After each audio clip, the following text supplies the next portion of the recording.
public for the purpose of conducting the school district's business and is not to be considered a public community meeting.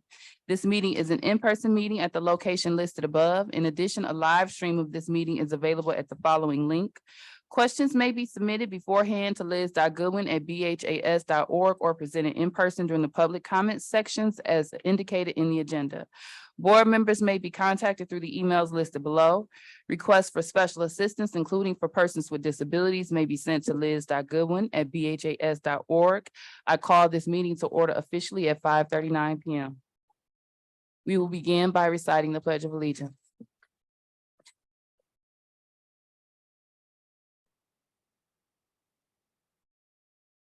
I pledge allegiance to the flag of the United States of America and to the republic for which it stands, one nation, under God, indivisible, with liberty and justice for all. Secretary Triplett, can you please call the roll? President Robinson, Present. Vice President Bowen, Present. Secretary Triplett, present. Treasurer Creighton, Present. Trustee Rocket Martin, Present. Trustee Doyle, Present. Trustee Gavin. Present. A quorum has been established. All right, next we have review of our board norms. The Board of Education norms for Benton Harbor area schools. We will treat each other with respect. We will listen to learn. We will refrain from side conversations. We will use our time wisely, starting and ending our meetings on time. We will challenge ideas, not people. We will ask questions when in doubt. There will be no surprises at the board table. We will practice the 7 norms of collaboration. Those are pausing, paraphrasing, posing questions, putting ideas on the table, providing data, paying attention to self and others, and presuming positive intention. Next, we have, I skipped past approval of the agenda. So we'll proceed with approval of the agenda. Currently, we are at our budget hearing meeting, just so that the public is aware. This is a 2-part meeting for us. So we have our budget hearing meeting that begins at 5:30. And then we have an additional special meeting that is set to start at 6:30. However, if the budget hearing goes slightly over, then we'll do a brief recess and then begin that second meeting accordingly. So next would have been review of board norms, but I've done that. Next on the agenda is public comment on agenda items. Madam President, point of order, have to approve the agenda. Oh, thank you. Is there a motion to approve the agenda? So moved. Support. The motion has been made by Secretary Triplett and supported by Treasurer Creighton. Questions, comments, or concerns? Secretary Triplett, can you please call the roll? President Robinson, Yes. Vice President Bowen, Yes. Secretary Triplett, yes. Treasurer Creighton, Yes. Trustee Rocket Martin, Yes. Trustee Doyle, Yes. Trustee Gavin, Yes. motion carried. All right, so next on the agenda is public comment on agenda items. I just want to ensure that the public is aware that there are actually 2 public comment sections today, but you'll also have an opportunity for Q&A with Molly regarding the budget presentation if you have any particular questions. Is there anyone here for public comment on agenda items? And the only agenda item on this particular meeting is the budget hearing presentation. So is there, you have the floor? Give me 1 second so I can read you the statement. The Benton Harbor Area Schools Board of Education recognizes the value of public comment on educational issues and the importance of allowing members of the public to express themselves on district matters. Today, there are 2 areas for comment on the agenda of which you may decide when to speak. Public comment on agenda items and open public comment. We request that each interested participant complete a public participation form using legible writing to ensure that responses are appropriate and properly focused. Per Benton Harbor Area Schools Bylaw 0167.3, which governs board participation at board meetings, we request that you preface your comments with your name, address, and group affiliation when appropriate. Each statement made by a participant shall be limited to a 3-minute duration, and per our bylaws, no participant may speak more than once on the same topic until any other persons have had the opportunity to speak on that topic. Participants may remove their mask when addressing the board. Participants shall direct all comments to the board and not to staff or other participants. The board will listen, take comments and questions under advisement, and not respond at this time. I, as president, will refer questions to the superintendent for research and response. Please ensure that your public participation form includes your contact information as requested. If you have specific questions for the board or executive team that require follow-up, please email those directly to liz.goodwin@bhas.org. You have the floor. My name is Sherry Shalagi. I reside at 291 Hastings Avenue, Benton Harbor, Michigan, 49022. As it relates to the budget, my understanding is that the principal of Benton Harbor High School is attending a professional development conference in San Francisco. My question to the board is this: is our budget, is our tax money being used to pay for any of the travel expenses associated with that trip? Airfare, lodging, food, travel around the city, etc. We have many wonderful professional development opportunities for our school leaders right here in the great state of Michigan. Thank you. Thank you. Is there anyone else for public comment on agenda items? All right, hearing none, we'll proceed. Up next, we have our budget hearing and presentation. And this will be done, Dr. Butts, I'll pass the floor over to him, but Molly Vincent is going to be providing the presentation on our behalf. Thank you, Madam President. While Ms. Molly Vincent gets prepared, Treasurer Creighton will start us off with the presentation. Good evening, everyone, and welcome. Thank you all for coming. Tonight, we're going to present a presentation in a PowerPoint format to talk about our upcoming budget and then our final budget revision for this year. So today we do have Dr. Butts, who's our interim superintendent, myself, who's the treasurer of the Board of Education, and then Molly Vincent on behalf of Hungerford Nichols, which is our accounting firm that we are under contract with. So the purpose of this hearing is to do three things: to provide summary information on the proposed budgets, to comply with the Uniform Budgeting and Accounting Act, which pretty much just tell us what we need to do and how it needs to be done, and then to receive input from the entire Board of Education and then public on our proposed budgets. And so to cover our vision, Dr. Butts is going to get us started. Benton Harbor Area Schools is committed to be the best in academics, athletics, and the arts, retaining and valuing our staff, diversifying academics, and enriching student activities. With that being said, I'll turn it over now to Ms. Molly Vincent. Thank you, Dr. Butts. Can you guys all hear me okay? Okay. How about here? Here. Okay. All right. Well, thank you, everyone. First, I wanted to thank the administration and the current leadership at the school. This was a very collaborative process.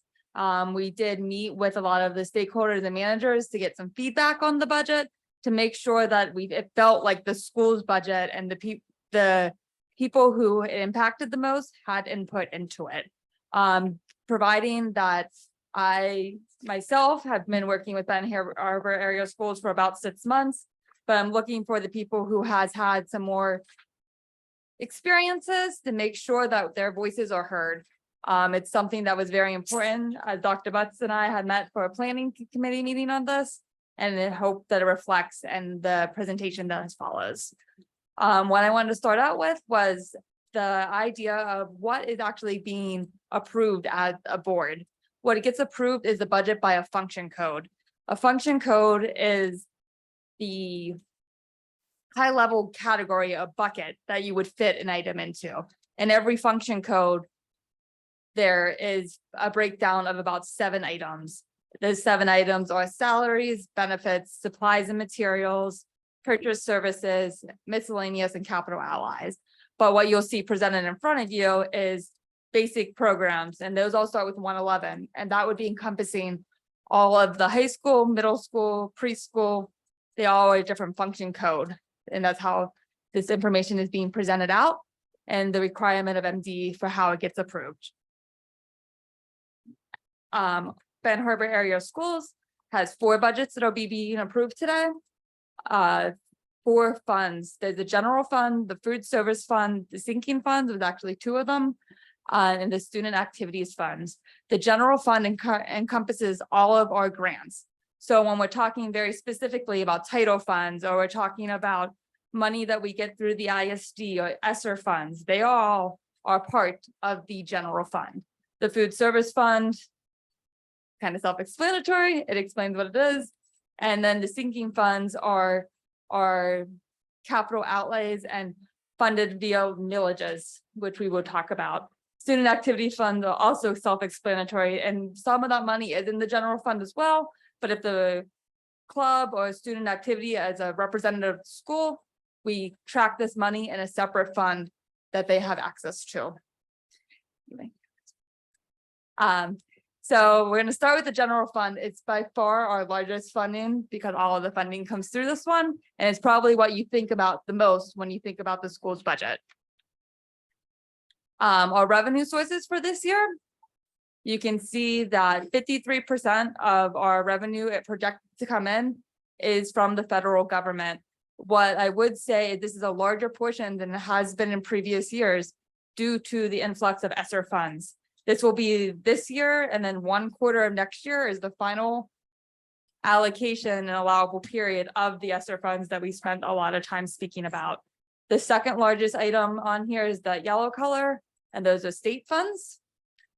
And then local funds is a smaller portion than that. What we did this year, we were pretty conservative with our budgeting. We kept some of our items flat. We also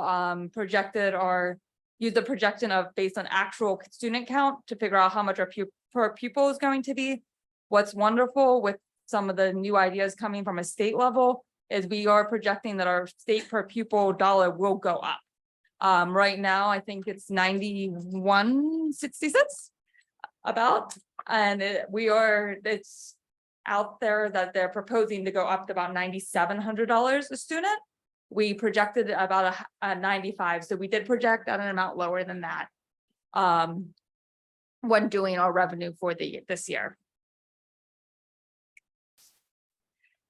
And this is actually what I was just talking about, our foundation allowance over the last 5 years. So this is the amount that has increased per student over the last 5 years. You can see in 18-19, it was just under 8,000. And we're hoping that in the upcoming year, it's going to be about $1,500 more per student, which is fantastic. We have an opportunity to spend those funds wisely. What this chart represents is the bigger buckets of actual classifications of what the expenses are. Personnel is taking up about 50%, it's 48 exact of our budget, which makes sense. We want to retain our staff. Where service organization, our teachers, and the people is what makes our community stronger. The second largest piece of that is in purchase services. A lot of our staff that are in here and other contracted work is encompassed in that 25%. You can see that 18% for supplies has grown over the budget from the previous years. That's an area where we had received a lot of feedback on needing additional items. So we increased our budget there. All of the textbooks that was approved in the last meetings, because we ordered them this year, but they won't be received to next year, they are reflected in this budget as well. So the final piece of this would be almost like what you would think of is your net income or your net assets or your owner's equity if you're in more of a corporate setting. In a school setting, it's our net assets. The state does have a mandate out there that you always maintain 5% of your state revenue at year end for the next year. Ben Harbor Area Schools, I believe at the beginning last year, has also designated part of that money, I think $2.8 million for long-term debt payoff. So that we are well above that 5% in our projections. We're expecting to be about $21 million. What that is doing is setting us up for the future. What is happening we talked about the ESSER funds ending. So that will be a revenue source that we won't be able to tap into. So we might have to dip into money we have received in a prior year. Also, this upcoming year, a master facilities plan is a priority of this administration, and we'll be hoping to present that as well. We did incorporate many items into this budget for fixed assets that will be almost a jump off point for the master's facility plan. Also, if we need to, this would be the contingency money we need if something were to happen and we were not to have the boilers in time. So there's portable HVACs and emergency trucks and items that we've gotten input on from our vendor and partners on what we could do if something were to not happen in time and we needed to have a backup plan. This graph represents our growing general fund over the last 6 years. You can see that 6 years ago, we were in the red where we were losing money, and we are projecting that we are going to continue to increase to grow.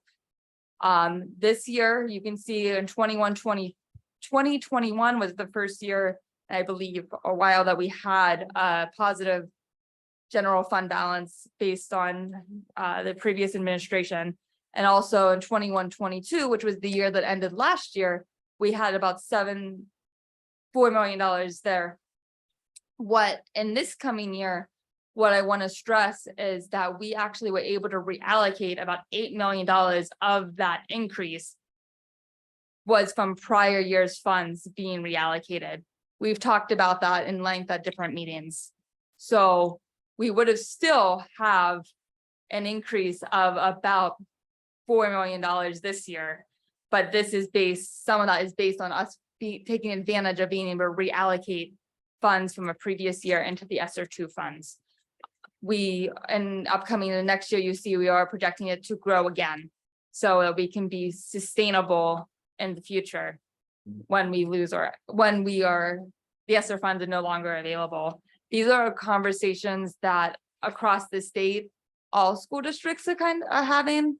A school isn't in a position where we're trying to make money to put it back into our community. So that is what we're getting at. We'll get here, and then it'll be long-term strategic sustainable plans would be the next plan with what we're doing with the general fund monies. So in summary, we're projecting that our general fund is going to end this year on $19 million. And we're estimating that we're going to have about a $2 million increase at the end of next year to the $21 million. This is the summary by function code. What I hope that would represent in this slide is the executed initial contract. This was the amount for 22-23 that was approved in the previous June. The proposed amendment, which is the amount of us truing up where we have spent our funds this year. The $7 million increase, again, has to do with the increase in the federal funding compared to the budget that we were able to recognize this year. And then our spending has been about $4 million under where we had budgeted out in the previous year. Some of those have to do with some timing on some facilities items, but also we were being prudent with our funds and are now having a good plan to move forward with stability at the top. What I would like to emphasize with the upcoming year is, and this year we only are doing this one rebudget. In most years, there would have been a rebudget done in December. The December rebudget is when we have a better idea of what our revenues are going to be. We can have a better idea of which positions are getting added through the HR committee, which items are going through in the budget. So it gives us a chance to true up where we think we're going to be. That will be something that the next administration or this administration will be doing in December. And then for this year, you can see that we're jumping about $13 million in spending. That $13 million, I think, has been invested has been planned very smartly. I think the textbooks we talked about previously is a big piece of it, and instruction. Also, there has been items identified in fixed assets, including $6 million for the boilers. And then also the track and some gym items and gym floors. We have emphasized student athletics. One of the reasons we wanted to start with the vision statement is to say that we are really living that value. And we hope our budget, if we strive to have our budget reflect the same item. So this is just me explaining the differences when we went through the second budget, the second column, when we decreased our expenses. So we're truing up to where we actually were for the year, and with the goal of having a normal year next year where we'd have a more proactive approach where we're doing it in December as well. The 23-24 budget has the facilities updates I had referenced, also increase in staff salaries, some new positions, emphasis on student activities, and the textbook. The CT director's on here. The reason I put this one on here and kind of called it out is because it's one that the community has really stressed. In our previous board meeting at the beginning of the month, we went through and we did the millage rates. They are the same as they are in the previous years. This allows this form that was signed off on and the approval of the board allows us, the school district, to collect tax revenue from the local townships in the area. Now we're moving forward to the sinking funds. We currently have two sinking funds in place, the 07 and the 17 sinking fund. The 07 is no longer getting funded. We're just spending down those monies, and the 17 money, the 17 sinking fund is still incoming money into it. This is just a list of some allowable items that are in there.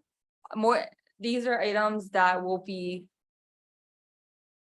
emphasized in the master's facilities plan, and just some allowable items that these funds are going to be used for. So currently, we're projecting that our 8.6 is going to be our ending balance for this year. We're projecting to get an additional 1.6 in, and we're projecting to spend 4.8 out. You can see the boilers are here for $4 million. What our goal is to split the boiler costs. Part of it's going to be funded through the general fund, through the ESSER funds, and some part of it will be funded through the sinking fund. There's also $800,000 here for other items that will be going into it. And the ending balance is the 5.4 million. This is the 07 sinking fund. There's currently $129,000 in there.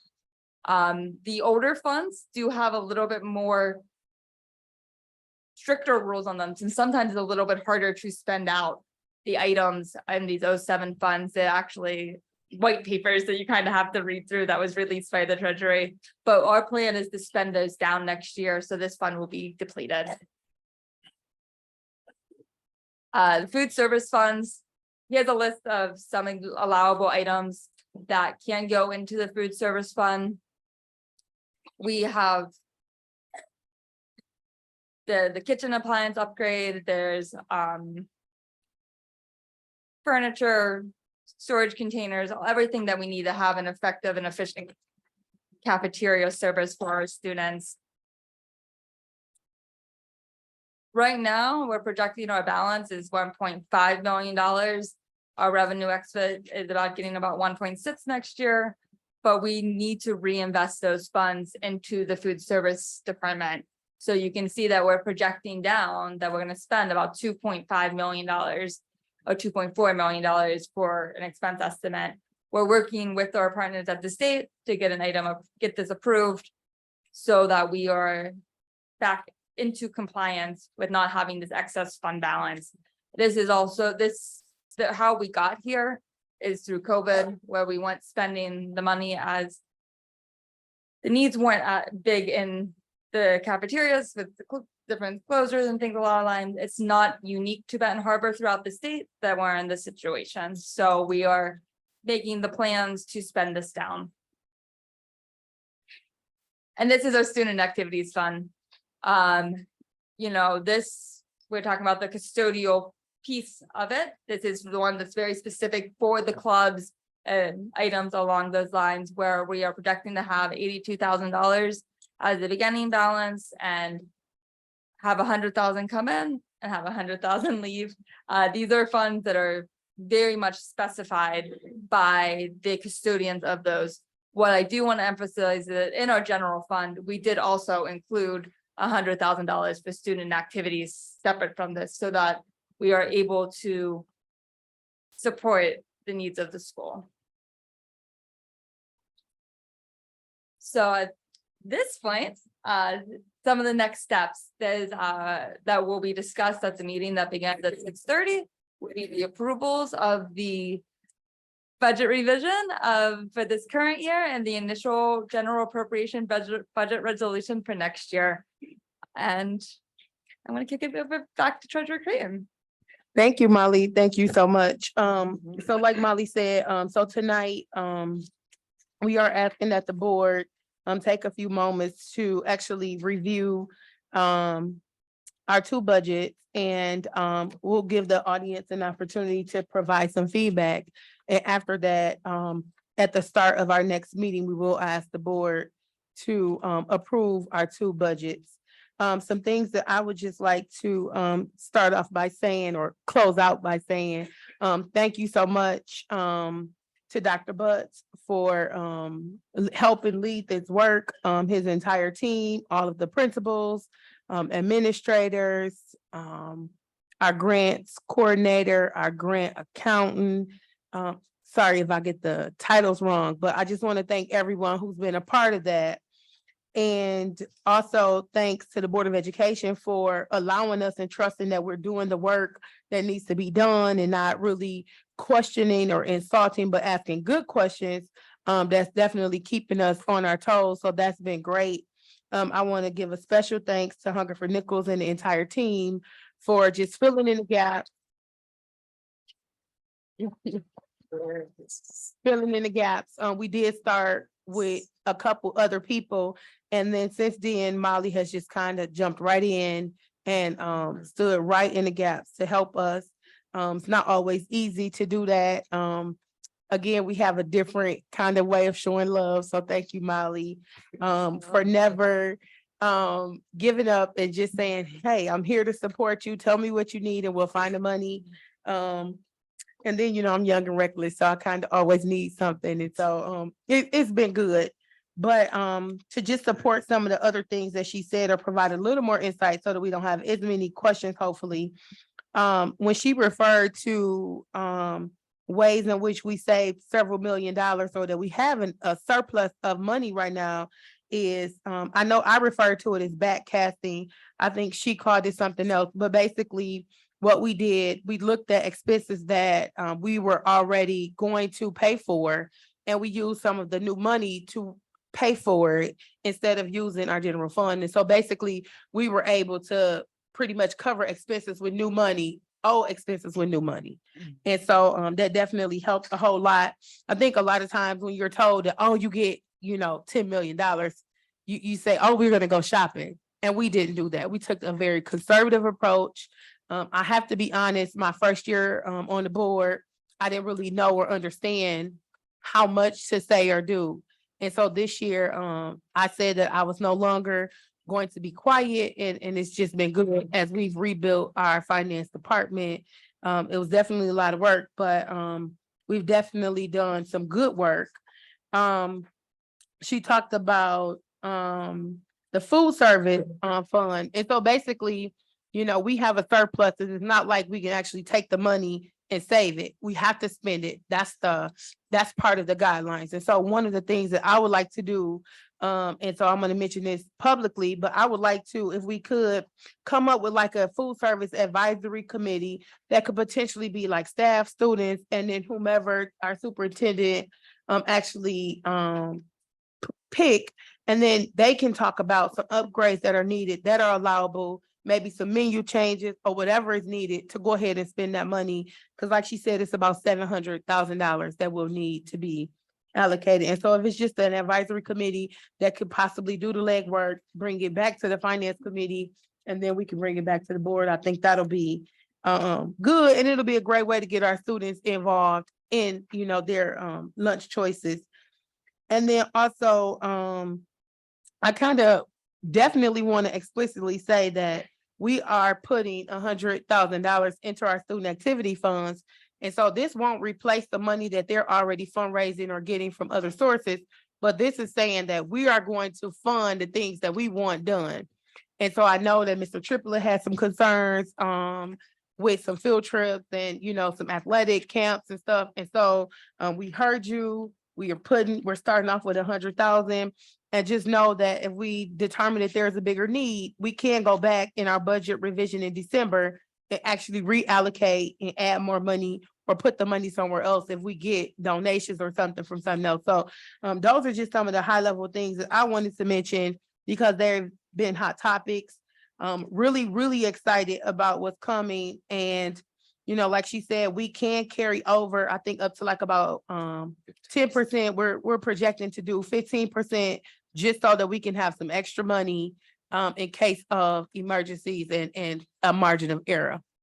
So I'm going to hand it over to Dr. Butts if he would like to add anything to that. Thank you, Treasurer Creighton. No problem. And thanks everyone for participating in helping building this budget.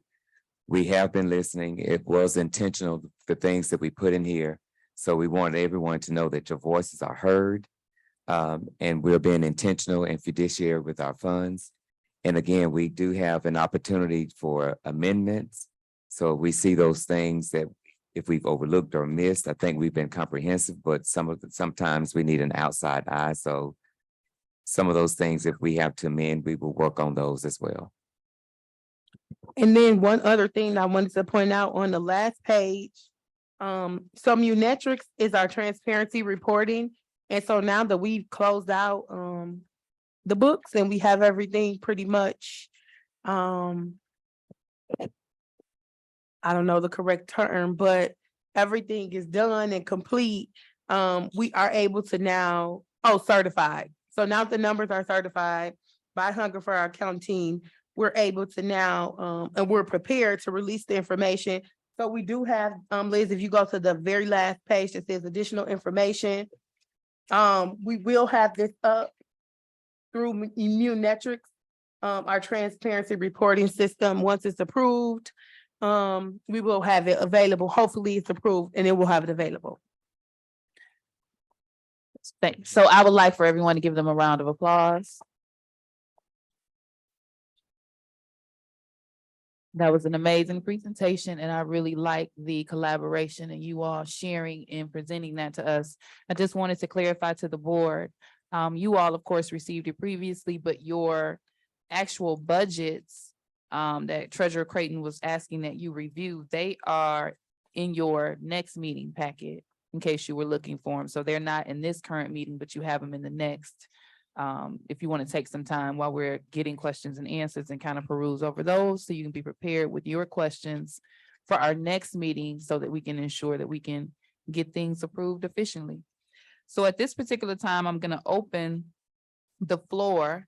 We do have an opportunity for the board to ask questions as well as the public. So we're going to begin with the board's questions. And I think it's more than likely that questions that may be asked by the board may answer some of the questions that the public has. So we're going to start with the board and then give the public an opportunity to ask any additional questions that you have. So I'm going to open the floor. Is there anyone on the board that has any questions regarding the budget hearing or the information, your actual budget for 2023-2024? Vice President Bowens. Thank you, Dr. Butts and Treasurer Creighton and Molly. One of the questions that I had was with the sinking fund that we have, and it looks like we'll be ending with the surplus. Have we thought about bringing, or would we be able to, the school buses? Those are our citizens. And I know we outsourced it, but is there any possibility that we could bring that in-house? Or was that even considered, I should ask? So I'll defer to which individuals. I know it's three of you all. Yeah. Molly, if you can stay at the mic, so you can be prepared to answer in case it's more relevant for you. But which one of you, I think Molly was gonna take that one. I don't think, thank you. That's a very good question. Right now, we do have a partnership with First Student to do our transportation and our needs. One of the concerns about bringing it in-house would be around staffing. I think around here, there's been a shortage of bus drivers. I think it's a national problem. So we don't want to, if we are bringing that in-house, we want to make sure we can sustain it and be able to move forward. What I would say is this has been a conversation with our previous CFO, and items is saying, do we want to purchase the school buses with the ESSER funds, and if this makes sense, the direction we want to go. I think some of the staffing and shortages that came out of COVID are still relevant, where we weren't sure what would happen next. So right now, I would say the budget is not reflected that we are going to do that this year, but it's something that I think we can definitely keep in mind for the future. Thank you. And just to support that, and then remember, the accountant's job is to ensure that the things that we have in place are being budgeted for. So if there's an initiative like that, that will come from the board, and then through the superintendent, and then the work will be done by administration Mhm. for that.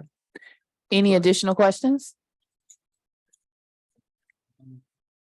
Trustee President Bowen, Roberts. Trustee Gavin. Thank you. Can you all hear me okay? Okay, good. Thank you so much.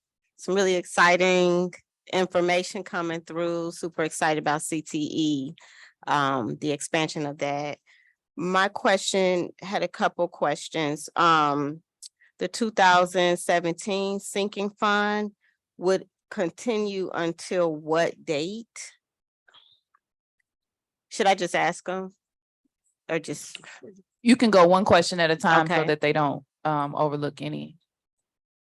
So Did you want to read? I'm gonna turn it over to Dr. Butts. With the 2017 sinking fund, it was a voted fund. That's voted on by the citizen. And if I'm not mistaken, I can't remember if it's a 6-year or a 10-year fund that was voted on by the citizens of Benton Harbor. I'll do that research. okay.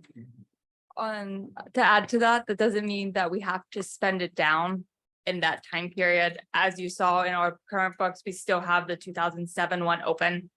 And we're outside of that time period, it's just not currently getting new funded into it.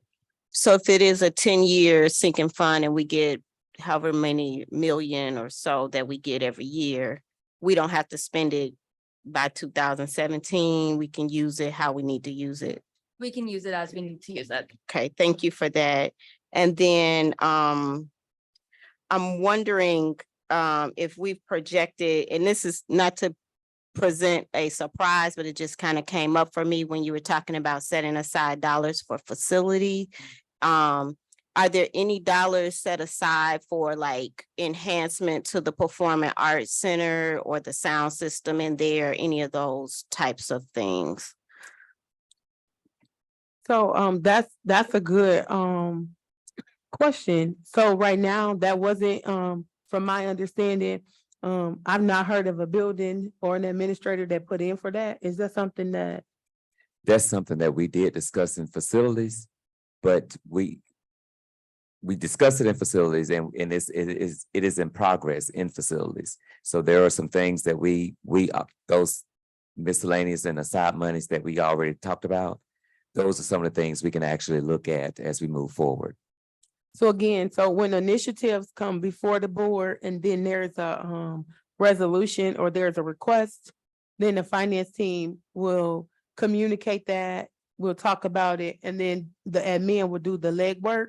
And so if that's something that the board is interested in, being a board initiative, then the board, the facilities committee could bring that before the board in a resolution. And then in our next budget amendment, we can definitely find money or figure out what money we can use to start the planning for that or any other initiative.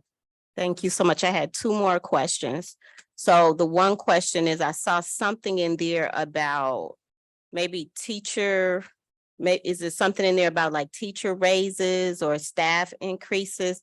And now if it is there, I thought I saw it. If it is there, what does that look like in terms of kind of like dollars and cents? And is it only teacher?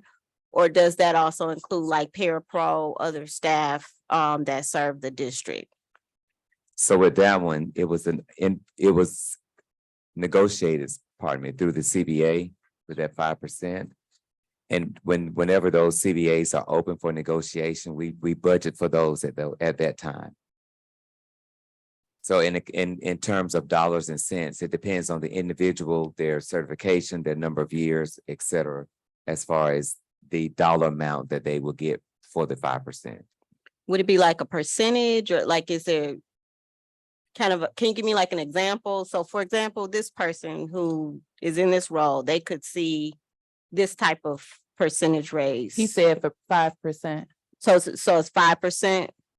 So it's 5%, and basically what happens, it's not like anything new. We're not like saying, oh, we've, given a bonus. That's not that. What we're doing is showing in the budget the actual increase that's already been projected. So it's already a 5% projected increase. And so we're just reflecting that in our budget. Thank you. And my last question is, there's a lot of talk about us, wanting new buildings, which is a great idea.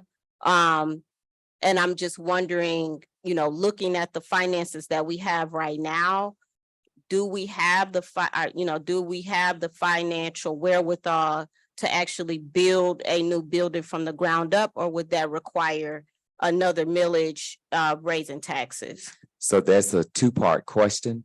Mhm. First and foremost, we would have that would be a board that would be going through the master's facilities plan, looking at all of our assets and our liabilities. And after the master's facilities plan is built and to see what our needs are, then we would actually have to see what we have, put out a bond issue that the community would have to vote on that to give us those funds to borrow against. And then I'm sorry, it should be three parts. So the third part then will be the ability to pay those funds off in a certain amount of time. So that will be part of the master facilities plan and part of our growing our district back and regaining our students. So in essence, it's a possibility, but it is a process. So that's a yes, that we would have to raise taxes. That's not a yes or a no. Again, it will be something that would go through the board. And then if that's something that the board decides to move forward with, then the finance team will work, the admin will work to get it done or to see what it'll take to get it done. I guess my question is, looking at the finances that we have right now to operate the district, do we have the money right now? If the board said yes, everybody said yes, do we have the money right now to build a new school from the ground up? I would just put myself out there and say no, but obviously I don't know what it would take to build a school from the ground up. I would imagine that it would probably take more money than what we have. And so, again, the way that it would go, we have 10 closed buildings that we're not occupying.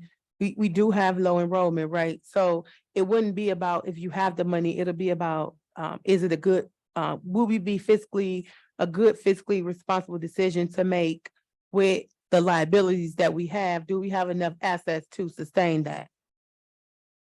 Thank you so much. No problem. Trustee Rocket Martin, and then we'll go to Secretary Triplett. Thank you, Molly, for such a wonderful. I need you to pull your mic. Okay. Thank you, Closer. Molly, for such a wonderful presentation. I am on the Finance Committee, so a lot of this I've heard and I've kind of asked my questions and stuff. So at this time, I really don't have any questions, but I am one of those that are in favor of new schools. Benton Harbor schools are historically, and they are old. Trustee So- Rocket Martin. My apologies. I'm not attempting to be rude, but this is question and answer. So Okay, unless you yes, have a ma'am. question, Yes, ma'am. I have no I would ask questions that at you this point. hold your comment. Secretary Triplett, did you have a question? I don't. You don't? No. Okay. Are there any additional questions from the board at this particular time regarding the presentation? You will have a second opportunity, of course, to ask questions when we get to our actual vote about the budget or make comments and things of that nature, but I want to make sure or ensure you all don't have any additional questions for Molly as it relates to the budget presentations. You do have a question? Okay. Yes, All right. So at this particular time, we'll open the floor up to the public. If you have any questions.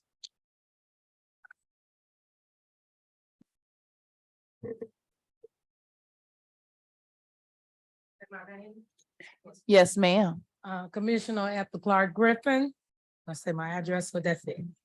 Yeah, so it's not technically open public comments, so we're not requiring that you Okay. do all of that, but just in case that there's a question that is not readily available, you can provide your address and Okay. information. Okay, so my question is, I heard a discussion about possibly building a new school, but we have a lot of schools here. That money to me would be better put into redoing some of the schools here, but I know for sure the Morton Hill School is in pretty good condition. It was just remodeled years ago, so.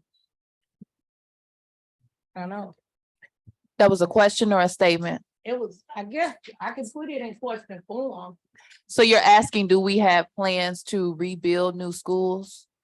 Or why not remodel the schools we got instead of building a new school from the ground? Because that would take even more money that can be put into the schools we have already.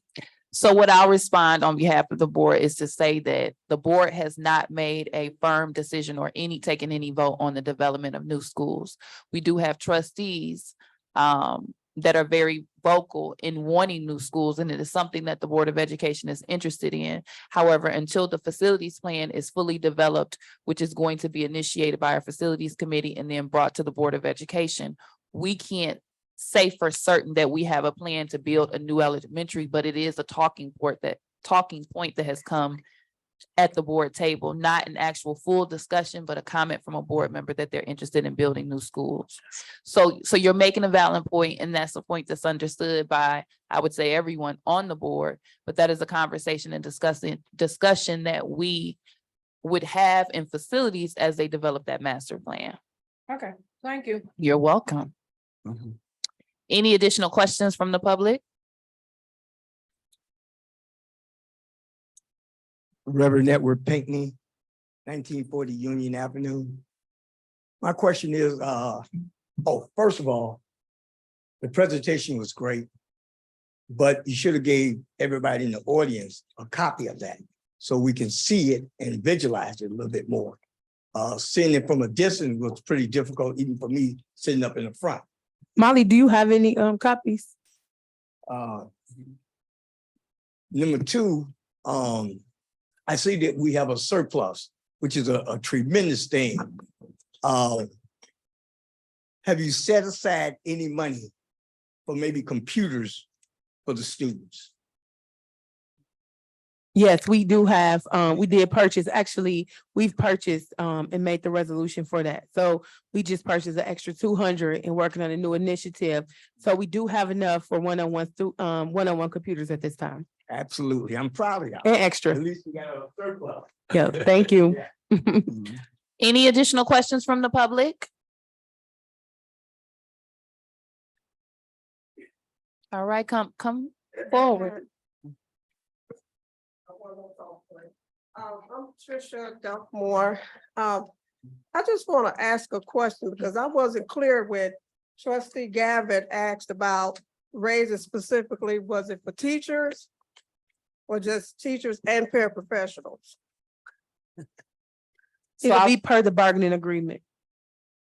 Pardon me. Yep, everything that was mentioned is per the bargaining agreements and the contracts that currently exist. It's not like a new initiative. It's whatever is in the contracts. The money is just set aside to sustain whatever increases, whether it's cost of living, whether it's merit pay, whatever is currently in the contract is what the budget amount is. That's not clear. So. Thank you. Yeah. That'll do it. All right, any other questions from the public?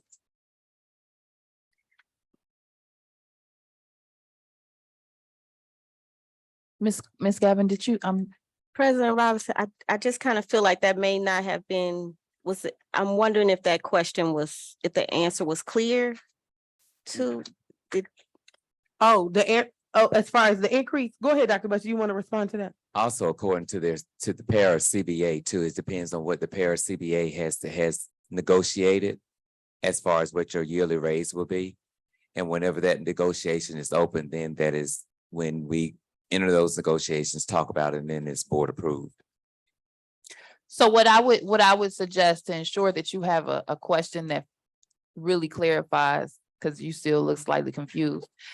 You can fill out one of those public comment statements and ask that question so that we can do the research and response as it relates to looking into the CBA and write down your question so we can ensure we understand exactly what you're asking. And then that can be a follow-up that they can give you.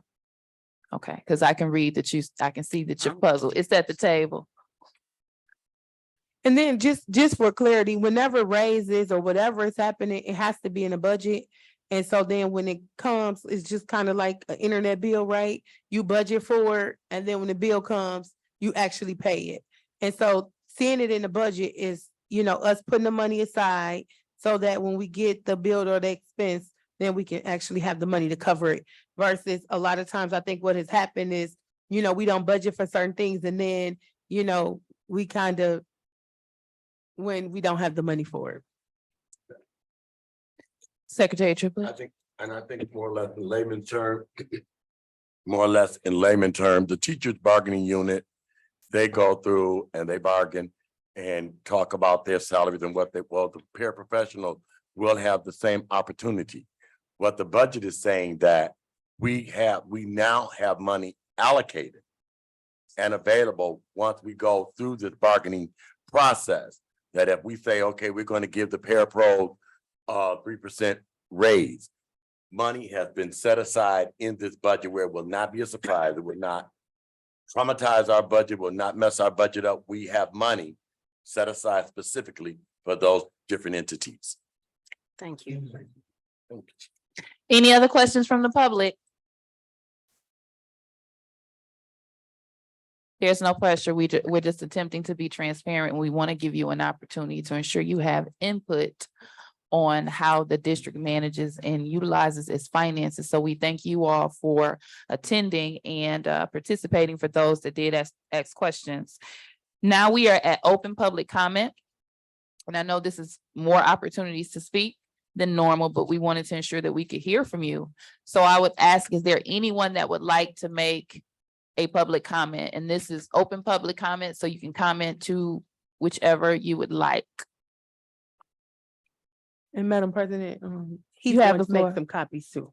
Okay, and she just, what Treasurer Creighton has clarified is Dr. Corson is making, but Dr. Buss and Mr. Corson are making additional copies of the budget presentation in case anyone else had difficulty with actually viewing the presentation. I know that I did give Reverend Pinckney mine, but we want to ensure that we're being equitable for the full public. So we'll get some copies made in case anyone needs one.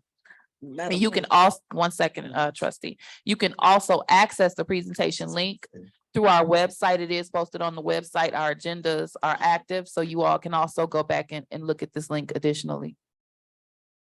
Anyone for open public comment? And I know that I just read this less than an hour ago. Are you clear on the expectations, or do you need it reread? You read it. Okay, no problem. I should have it memorized by now. The Benton Harbor Area Schools Board of Education recognizes the value of public comment on educational issues and the importance of allowing members of the public to express themselves on district matters. Today, there are 2 areas for comment on the agenda of which you may decide when to speak: public comment on agenda items and open public comment. We request that each participant complete a public participation form using legible writing to ensure that responses are appropriate and properly focused. Per Benton Harbor Area Schools Bylaw 0167.3, which governs board participation at board meetings, we request that you preface your comments with your name, address, and group affiliation when appropriate.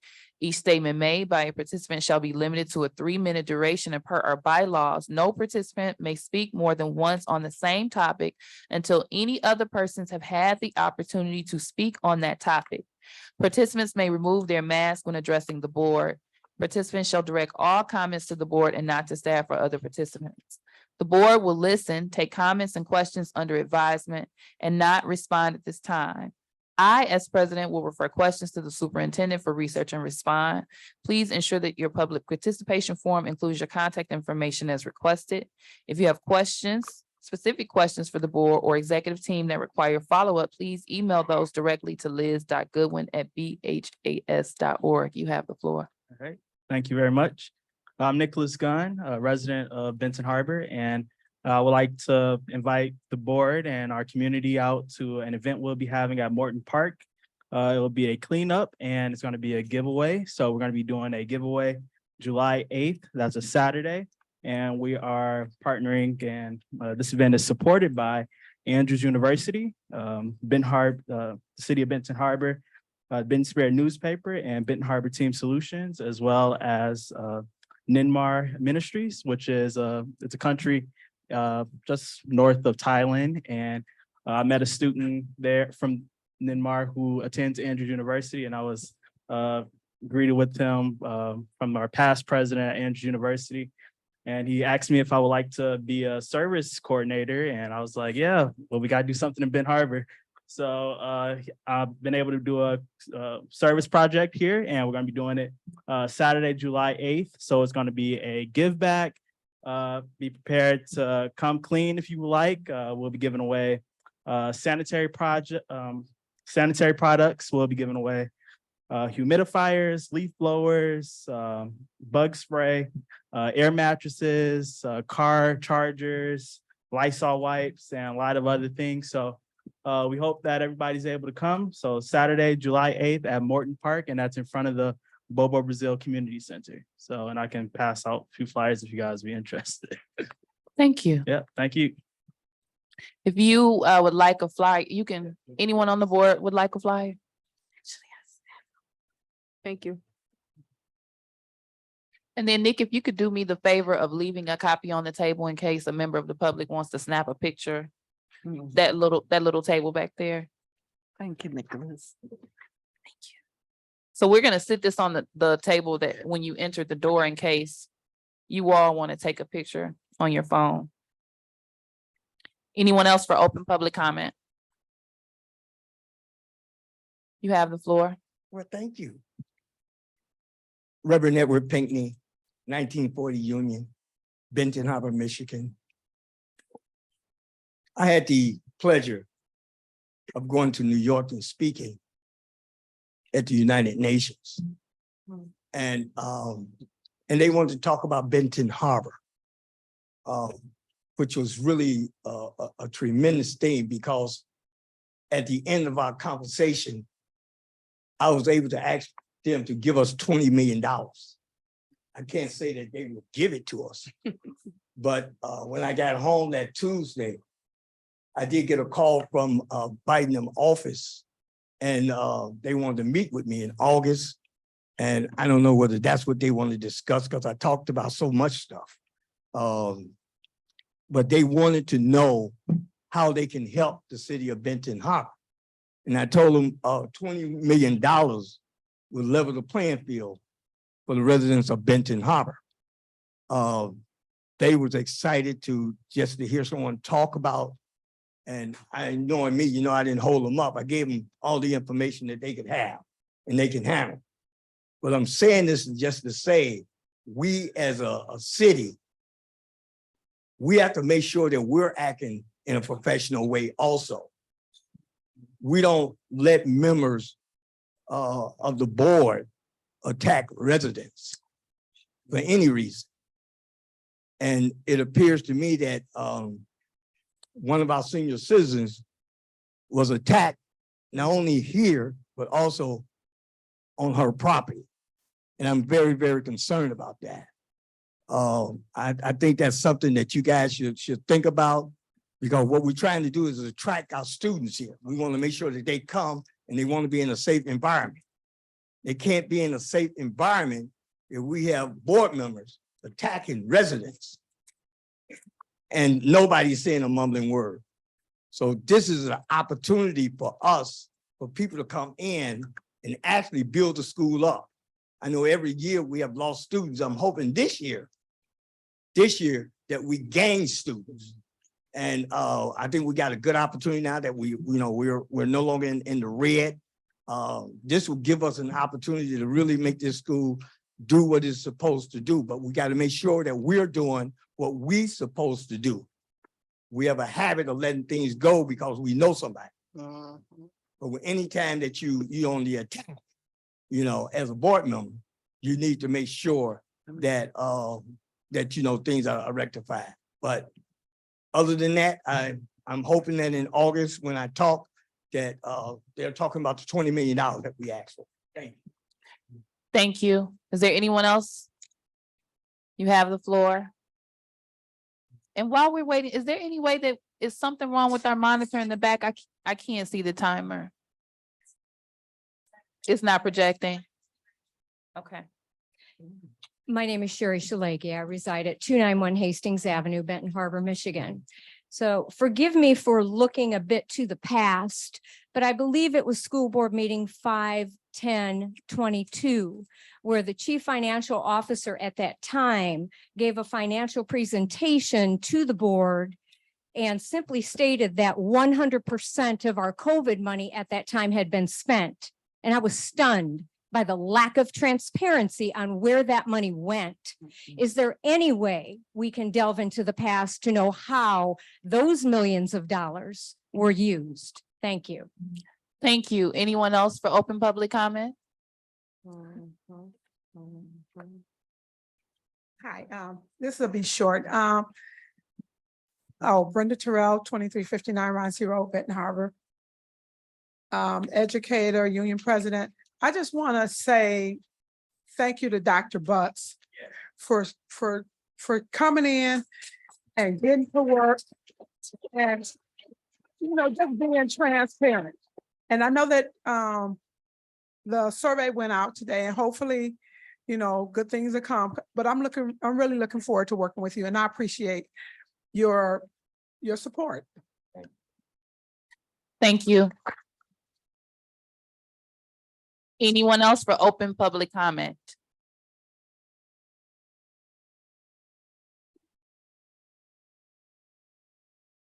Terry Nelson, 420. Need you to speak up a little bit. No, I've heard you speak louder than that. What? Oh, I'm sorry. Carrie Nelson, 420 West Marketplace, Benton Harbor, educator for umpteen years. I just want to say as well, thank you, Dr. Butts. Everyone kind of hears what you've done for overall, but I just wanted to come from the perspective of Fairplain East. We've been asking for a playground since we were moved from MLK to Fairplain East. We have 10 swings. That's it. So when the kids go out for recess and they have nothing to do, they have nothing to play. And we've been asking, and we've gone through 2 different superintendents asking, and nothing has ever been done. And you actually put forth the effort, the planning process. There was choices that were options to choose from. The kids went and put stickers on what they approved and what they didn't want, to kind of just get an idea of what it is that they want to play in, and to make that space theirs. And it took you to get that together. And I know it's not something that can happen overnight, but we're farther along in this 9 months that we've had school than we were 3 years prior to that. So I want to say that we appreciate the fact that you listen to us, you spend time with us. We have meetings and can call you over and you'll come over at the drop of a dime. If we say we're cold, you're coming in, you're checking on us. I've seen more of you as a superintendent position than I've seen in the last 5 different superintendents in a building, at least in mine. So I thank you for that.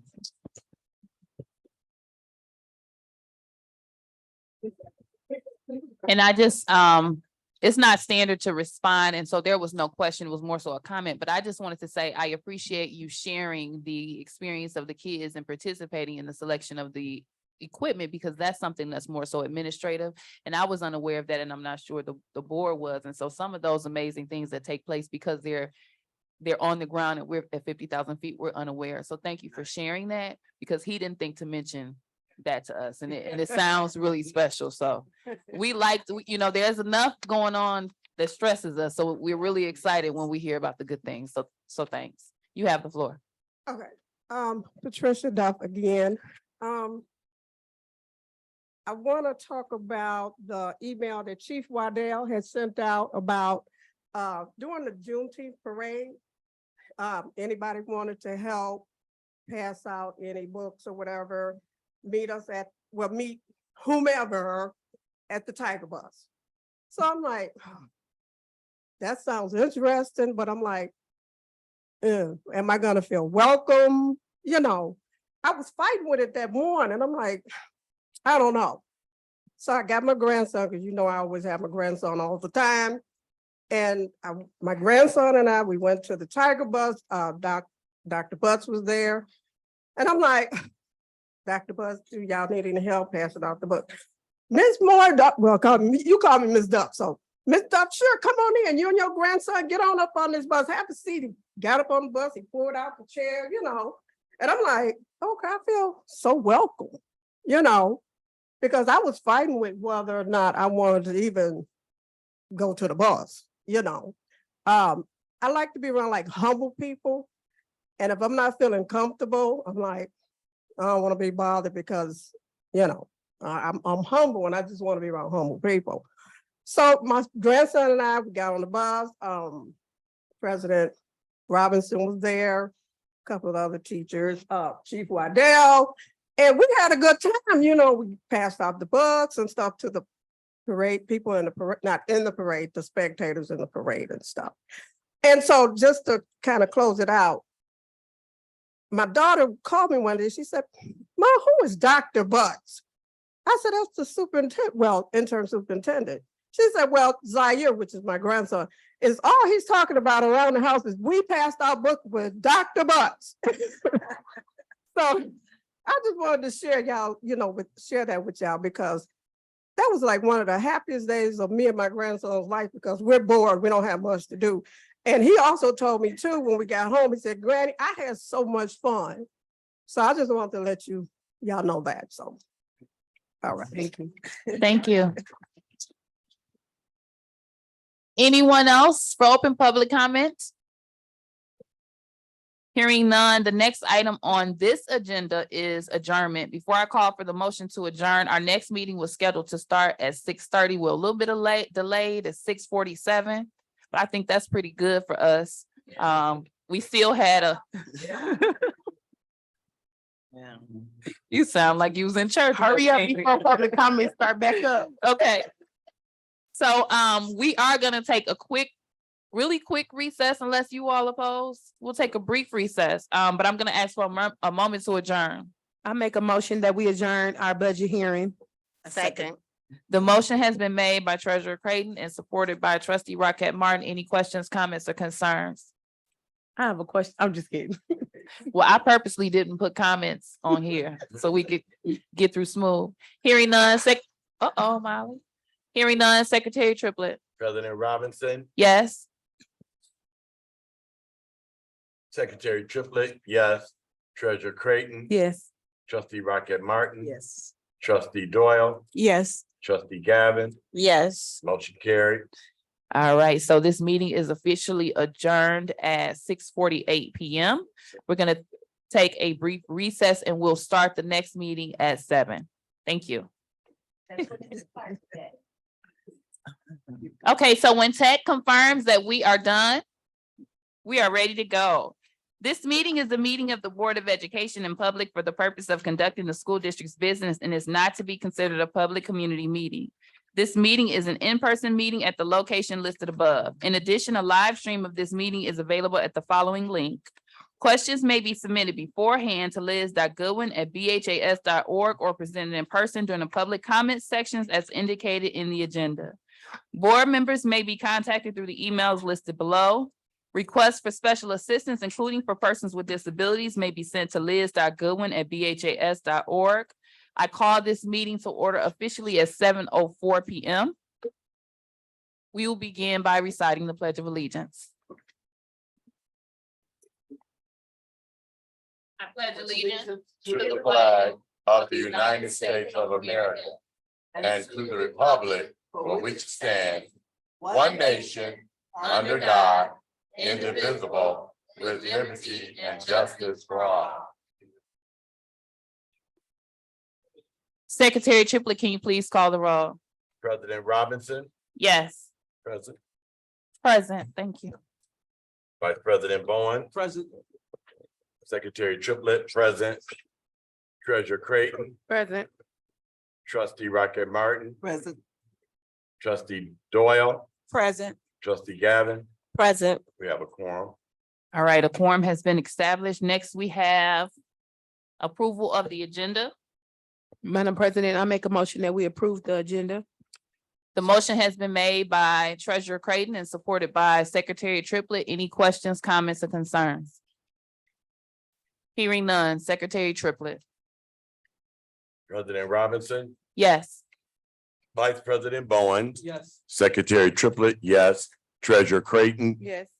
Trustee Rocket Martin, Yes. Trustee Doyle, Yes. Trustee Gavin, Yes. motion carries. All right, so next is our Board of Education norms.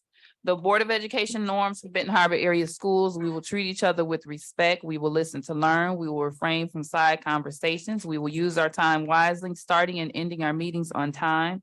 We will challenge ideas, not people. We will ask questions when in doubt. There will be no surprises at the board table. We will practice the 7 norms of collaboration. Those are pausing, paraphrasing, posing questions, putting ideas on the table, providing data, paying attention to self and others, and presuming positive intentions. These are the norms that the Board of Education utilizes when interacting with each other at the board table, as well as our interactions with the public and the way that we would prefer that the public interact with us. Next, we have public comment on agenda items. The items that are on our agenda are the final budget revision for this year, the proposed initial budget. There is a tax resolution, as well as the old business regarding the office of the superintendent. Is there anyone that would like to make a public comment on an agenda item? Hearing none, we'll proceed with the order of business. Just as a reminder, our protocol effective 9/13/2022, all comments will be limited to a 2-minute limit per trustee per topic. First up on the agenda is the 2022-2023 final budget revision. And just so the district is aware, we set a budget. Of course, things happen, things change, and so you always have to come back at the end of your fiscal year and do a revision to actually reflect what was spent if there were any variations in that budget. So we're going to pass the floor to Dr. Butts. Thank you, Madam President. In your package, you have the 22-23 final budget revision. In that budget revision for the 22-23 school year, the total available to appropriate was $272,272. Be it further resolved that $45,720,272, the total available to appropriate in the general fund is hereby appropriated in the amounts for the purposes set forth below in your packages that you received. The estimated fund balance on June 30th, 2023 will be $19,356,22. Okay, and then there's an actual staff report, Yes, ma'am. staff report S1. Reason for board consideration: each June, school districts have an opportunity to update their revenue and expenditures projections for the fiscal year that ends on June 30th. Facts and analysis: the proposed year-end budget revision reflects updated revenue and expenditure estimates for the 22-23 fiscal year. This budget revision includes revisions to the general fund, the food service fund, the 2007 capital projects fund, the 2017 sinking fund, and the new student activity funds that was established in 2022. The resolution for adoption of the final 22-23 budget revisions is provided on the attached general appropriations resolution. Policy reference, policy 6320 and 6231. Recommended action that the Board of Education approve as presented the 22-23 fiscal year end budget revision. Madam President, You have the floor. I would like to make a motion to approve staff report S1. Support. The motion has been made by Treasurer Creighton and supported by Secretary Triplett. Are there any questions, comments, or concerns? Madam President. You have the floor. I would like to take this opportunity to thank Molly. For the first time since I've been on this Board of Education. I feel confident. I'm visual. And I can see to our chairman of our finance committee, thank you so much for the hard work that you put in. And to Dr. Butts, thank you for your leadership and for you standing in the gap and doing whatever was necessary to garner what you needed to know in order to lead this work. So I am so honored and I feel good about this. So thank you. Thank you. Any additional questions or comments from the Board of Education regarding staff report S1, the 2022-2023 final budget revision? President Robinson. Trustee Gavin. I also want to thank Molly. I appreciate your transparency. I can tell I have this sometimes scary ability to discern. And I appreciate that you care about transparency. It shows through in your report. And I look forward to us, really learning new metrics and being able to, everybody in the community being able to see all of the information, potentially real time. And so I'm really excited about that. And what I will also, we're rebuilding, right? And so things are not going to be perfect. And just in lieu of what Reverend Pinckney asked in terms of having a copy of the documents for the community, I would just recommend in the future, if as a board, we consider something called a participatory budgeting style. And what that means is when we're looking at our budget, we have all the elements of the budget kind of around the room. And the community has an opportunity to look at those pieces and provide input even before we have our hearing. And since we have to do this every year before June 30th, it would be great for us to just go ahead and put it on the calendar so that everybody will know in advance when the budget hearing will take place. So thank you so much. This has been a really good experience. No stomach pains during this meeting. And so that's a plus. Thank you, Trustee Gavin. Any additional questions or comments from the board? I want to give Treasurer Creighton an opportunity if she like, Oh, no. as the treasurer. Yep, I appreciate that. And too, I did give Molly and also Dr. Bus a shout out. I also would like to thank our committee, which is Ms. Doyle and then also Ms. Rockette Martin. And a couple of people was like, when did you guys start having alternates? Well, we have an alternate and Ms. Gavin is our alternate. So we do make sure that whomever is interested in coming to our meetings, if we do have a trustee that will either like to yield their spot or has another obligation, we do allow someone else to come. And so I just want to thank the entire committee and the entire team. There are people working besides us. I am a board member, but again, in the absence of a CFO, we've just had to roll up our sleeves and really just get in there and learn. And so this is a brand new process for all of us. We were not this involved in the previous process. And so Ms. Gavin, that is great input to even say, to make it more hands-on. We were working on limited time. And so we didn't think about even having visual aids. And so that's a great suggestion for next time.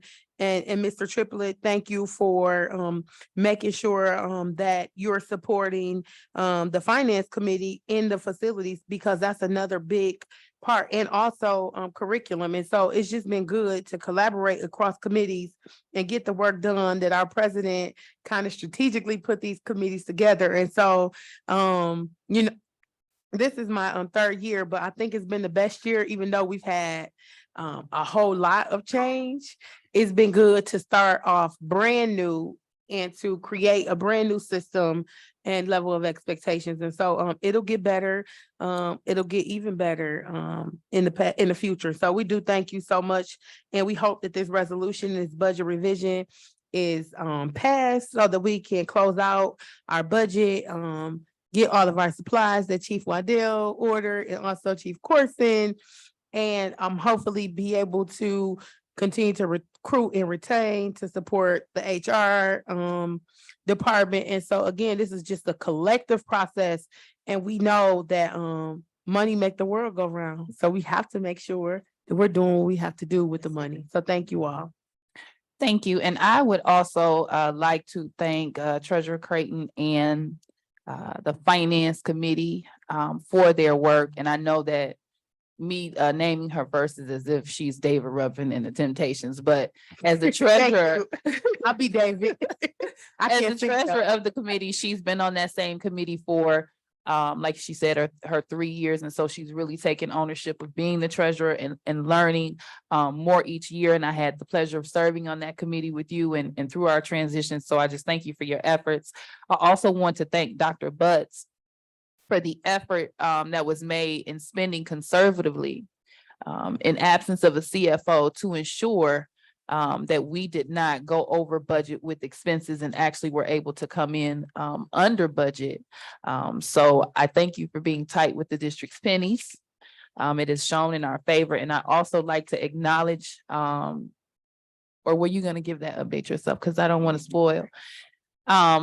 I would like to acknowledge you for taking the effort to attend the Michigan School Business Officials program. And so one of the things that he shared with the Board of Education, and I'll kind of show it to you all, and this is kind of a example of how committed he was to the finances and making sure that we ended this budget accurately. It says Michigan School Business Officials Business Manager Academy, in recognition of the commitment to the Business Manager Academy and the desire to gain in-depth knowledge and application of key school business concepts, Kelvin Butts is hereby declared a graduate of the Academy, having fully completed the Academy training this day in June 2023. So I'm so very proud of you.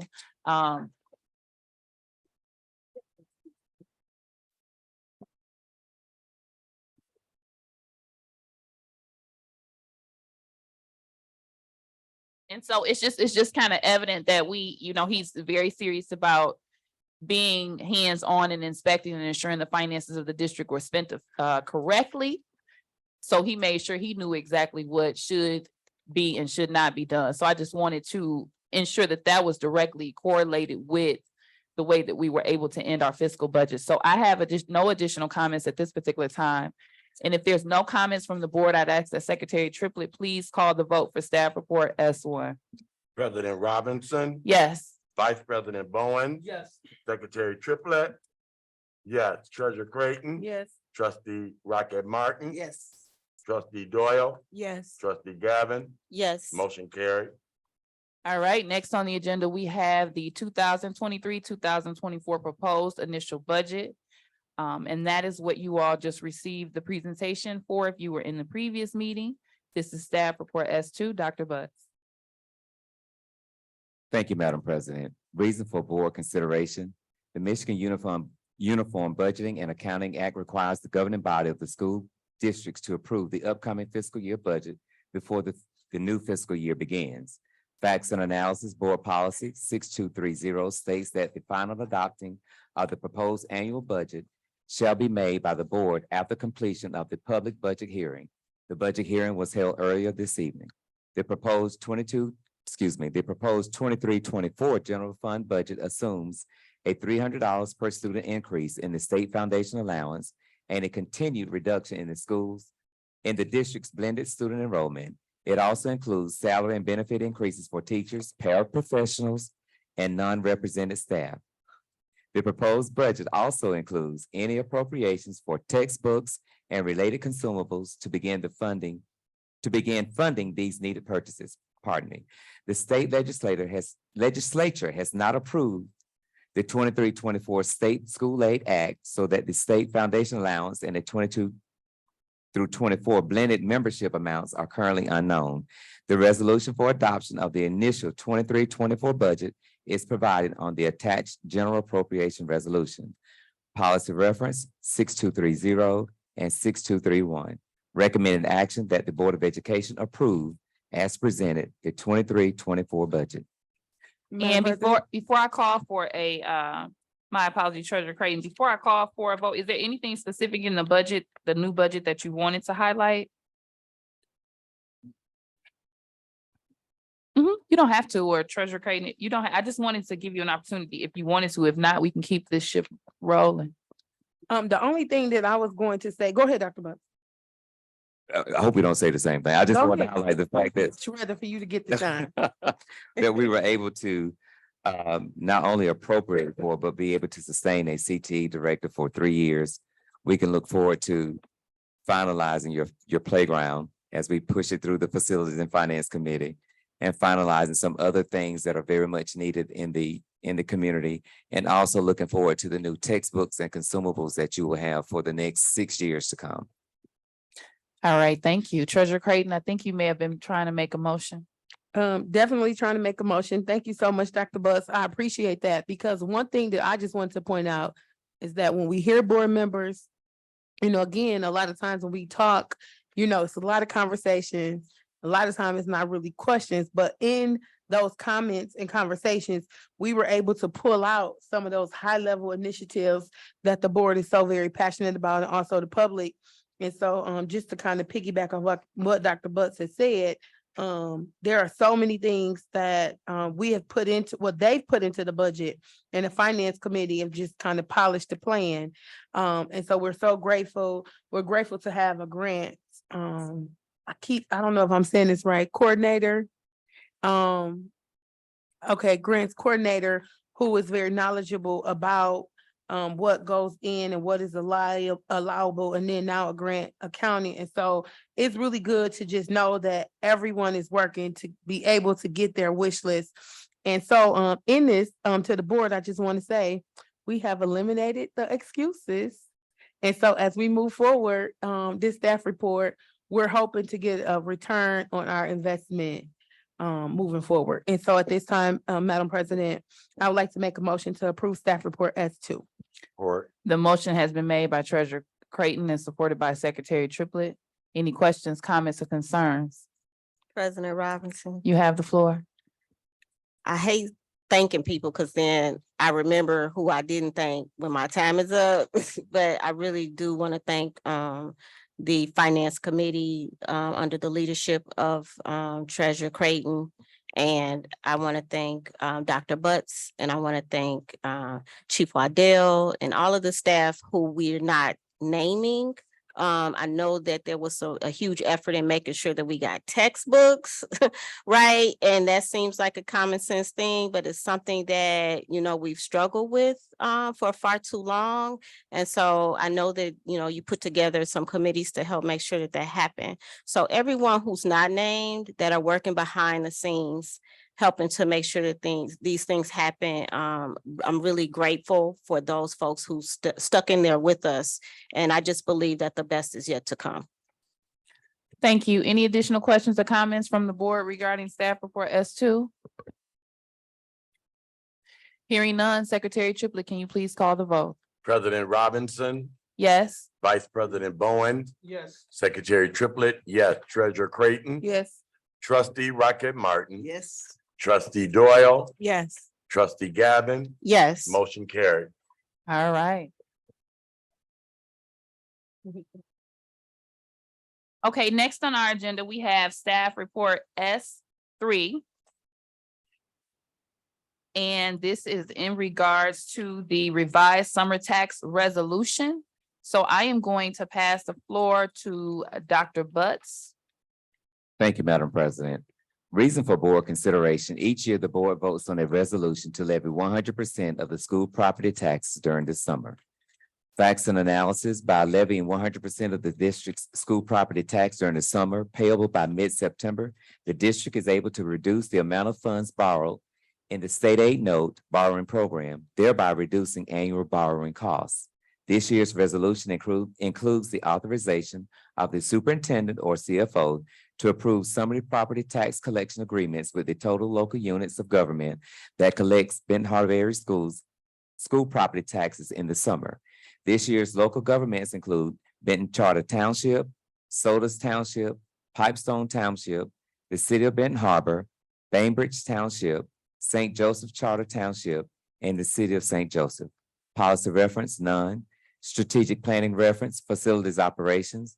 Benton Harbor area schools will develop, implement, and evaluate a fiscally responsible plan that will ensure physical and psychological safety. Recommended action that the Board of Education votes to approve as presented the proposed annual summer tax resolution for 2023.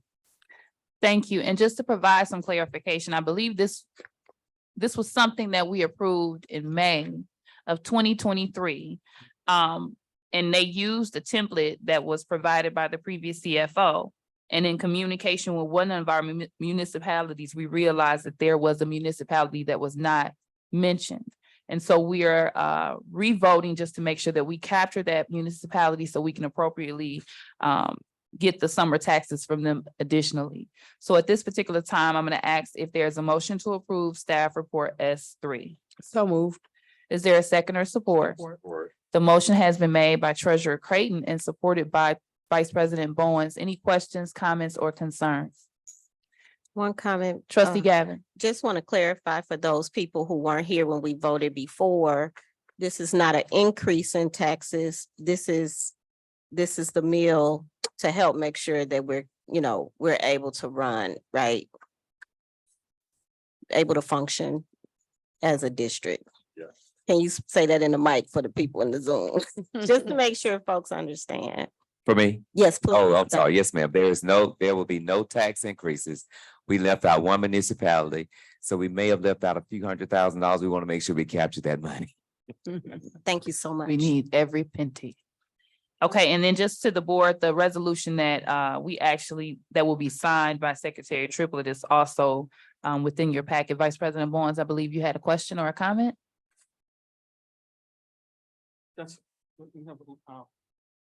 No? Okay. Anyone else for questions or comments? Hearing none, Secretary Triplett. President Robinson, Yes. Vice President Bowens, Yes. Secretary Triplett. Yes, Treasurer Creighton, Yes. Trustee Rocket Martin. Yes. Trustee Doyle, Yes. Trustee Gavin, Yes. motion carried. All right, thank you. So next, on our agenda, what we have is a closed session, which is for the Board of Education. And we are entering a closed session to review an opinion of counsel from our attorney. And due to protected attorney-client privilege, that is information that we cannot discuss on the floor. Now, typically in our meetings, we put our closed sessions at the end of the meeting so that the public does not have to sit and wait for us to consult while we do it. However, the closed session, the topic is the superintendent's the status of the superintendency. If you were at the previous meeting, you know that we wanted to get some legal counsel. And so you'll see that under old business, we have superintendent. Therefore, it makes the most sense to have that closed session and review that opinion of counsel before we have that item up for discussion on our agenda.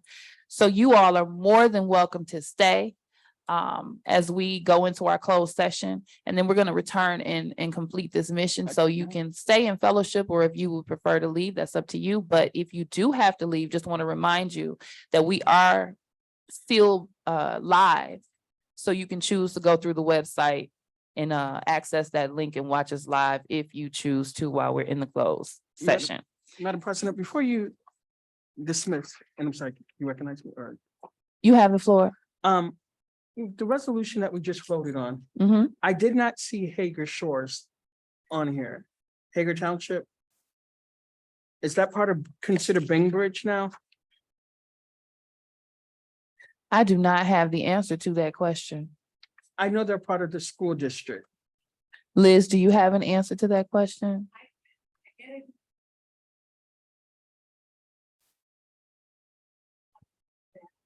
So the summer tax resolution. She's speaking to Mike. Doesn't, any of the municipalities specifically, it's a resolution to anyone that collects taxes.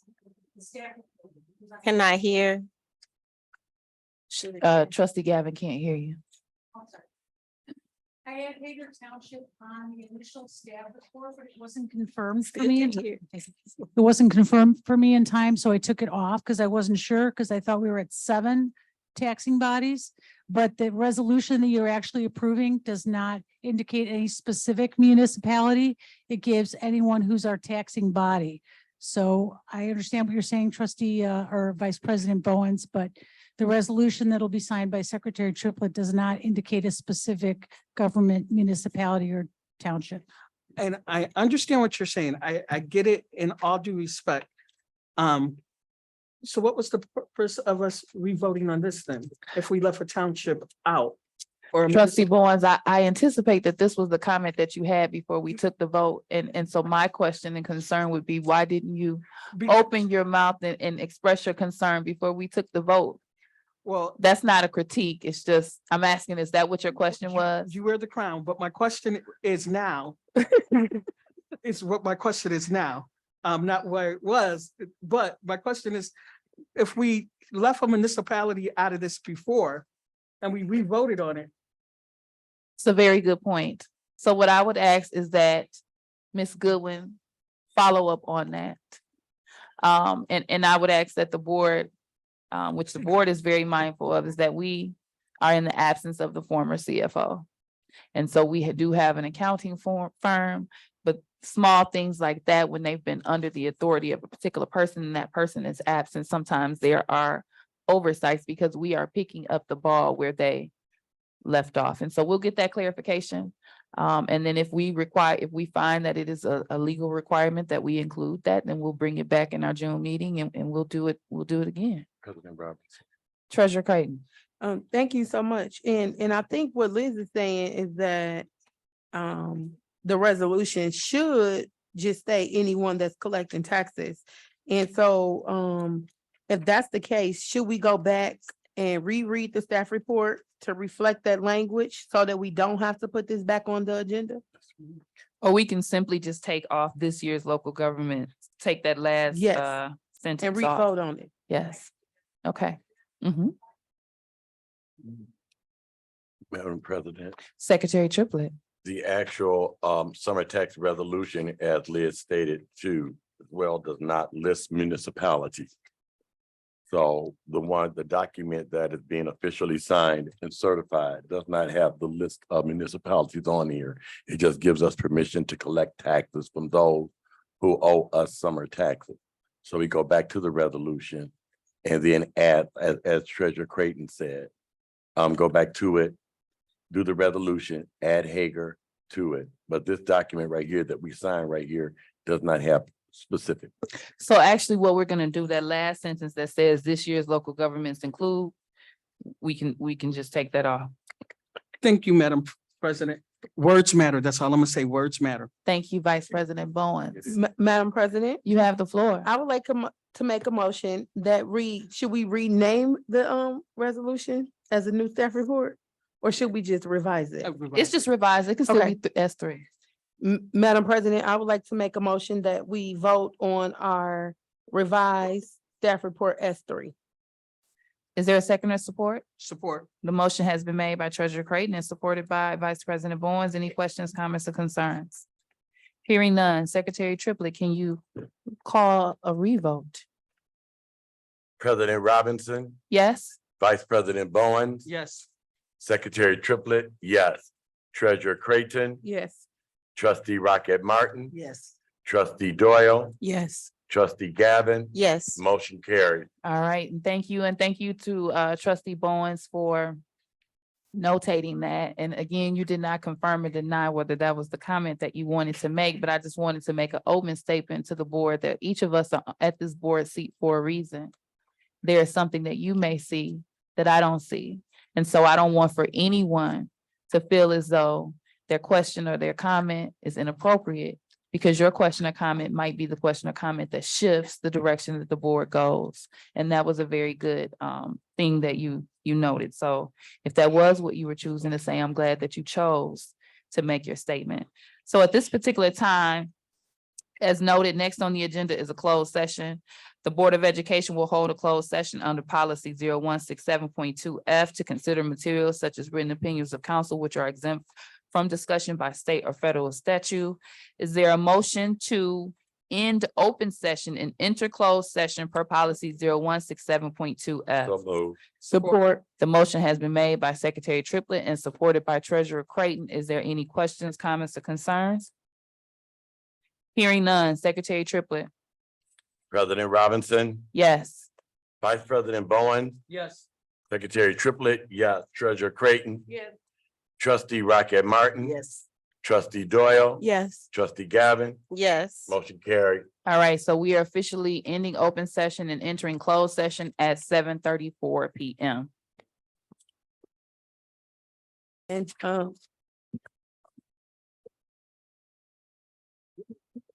at 9:53. We're live.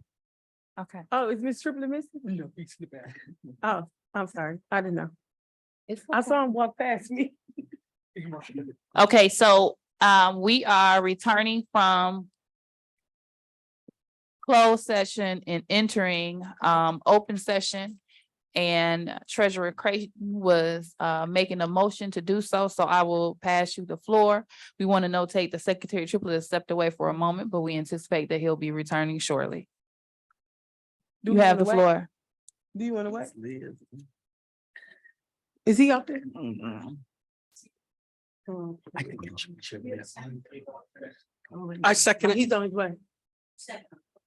So the motion has been made by Treasurer Creighton that we end closed session and return to open session. The motion has been supported by trustee Bowens. Any questions, comments, or concerns? Vice President Bowens. Vice President Bowens, my apologies. Any questions, or comments, or concerns? Hearing none. Secretary Triplett, can you please call the vote for ending closed session and returning to open session? President Robinson, Yes. Vice President Bowen, Yes. Secretary Triplett, yes, Treasurer Creighton, Yes. trustee Rocket Martin, Yes. trustee Doyle, Yes. trustee Gavin, Yes. motion carried. Who made the? All right, so we have returned to open session effective 9:54 PM. So where we are at, on the agenda, we have ended our closed session. We are now at old business, which is the topic of superintendent. And Madam so President, you have the floor, Treasurer Creighton. I make a motion that we amend the agenda to take a vote to a resolution regarding the superintendent's contract. Support. The motion has been made by Treasurer Creighton and supported by trustee Bowens. Any questions, comments, or concerns? Hearing none. President Secretary, Robinson. you have the floor. I'm in favor of this motion.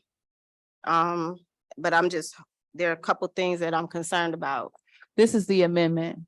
Right. So you're speaking on the amending the agenda? Amending the agenda to do that. Okay, Yeah. you have the floor.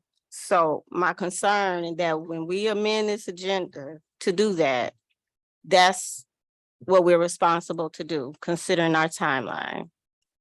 I'm also hoping that if we do this, that we will take into consideration the community has a survey out and we have given them 7 days to respond, and that we don't make any hasty decisions without listening to the community, without making sure that we've done a scan of our internal staff and what their qualifications are, and without giving the community or whoever, if they say they want to do an external, internal search, giving those people an opportunity to apply. So I'm in favor of adding that because it is important to do that. But I just want to make sure that we are being responsible and wise when we make a decision. Thank you, trustee Gavin. Any other questions regarding amending the agenda? Comments, concerns? Hearing none. Secretary Triplett, can you please call the vote? President Robinson, Yes. Vice President Bowen, Yes. Secretary Triplett, yes. Treasurer Creighton, Yes. Trustee Rocket Martin. Yes. Trustee Doyle, Yes. Trustee Gavin, Yes. motion carried. All right. And you have the floor to make your motion. Thank you. I appreciate it. Can't hear you. Thank you so much. Good evening. I appreciate it. Thank you guys for staying here through our legal counsel's closed session. At this time, I would like to make a motion. And I would like to make a motion to extend Dr. Bucks as the interim superintendent through August 15th, 2023 to allow parties to negotiate a superintendent contract for him as our permanent superintendent. President Robinson, I would like to make an amendment to the motion. Okay, so currently a motion has been made by Treasurer Creighton. Is there a second? I second it. Okay, so the motion has been made by Treasurer Creighton and supported by Trustee Bowens. Questions, comments, or concerns? President Robinson, I'd And like to make Gavin an would like amendment. to suggest an amendment. You have the floor. Thank you.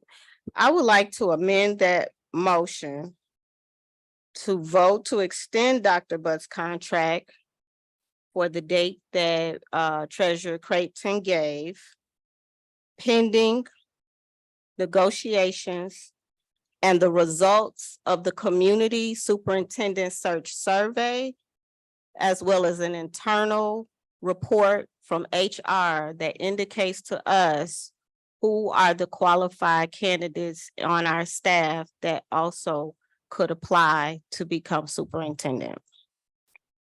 Okay, so Treasurer Creighton made the initial motion with the support. Are you interested in amending your motion to include the information that trustee Gavin indicated? So to be clear, this pending negotiations, right, would mean that Benton Harbor area schools would have to determine the contract, and also the candidate will have to determine the contract.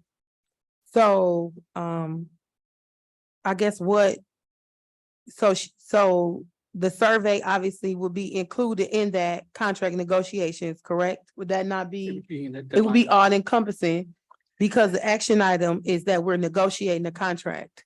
So it doesn't negate the fact that we're still getting data. We want to hear from the residents and all of our stakeholders. So we'll still be getting that information in.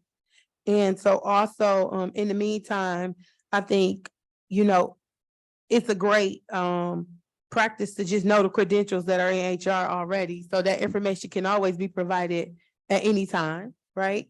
And so then what's the other thing? It is, we're performing the internal report. So the survey is live. And HR can get those credentials. HR can get Right. those credentials. And we also have, we have the right to, if we decide, we have a right to receive applications. Absolutely not.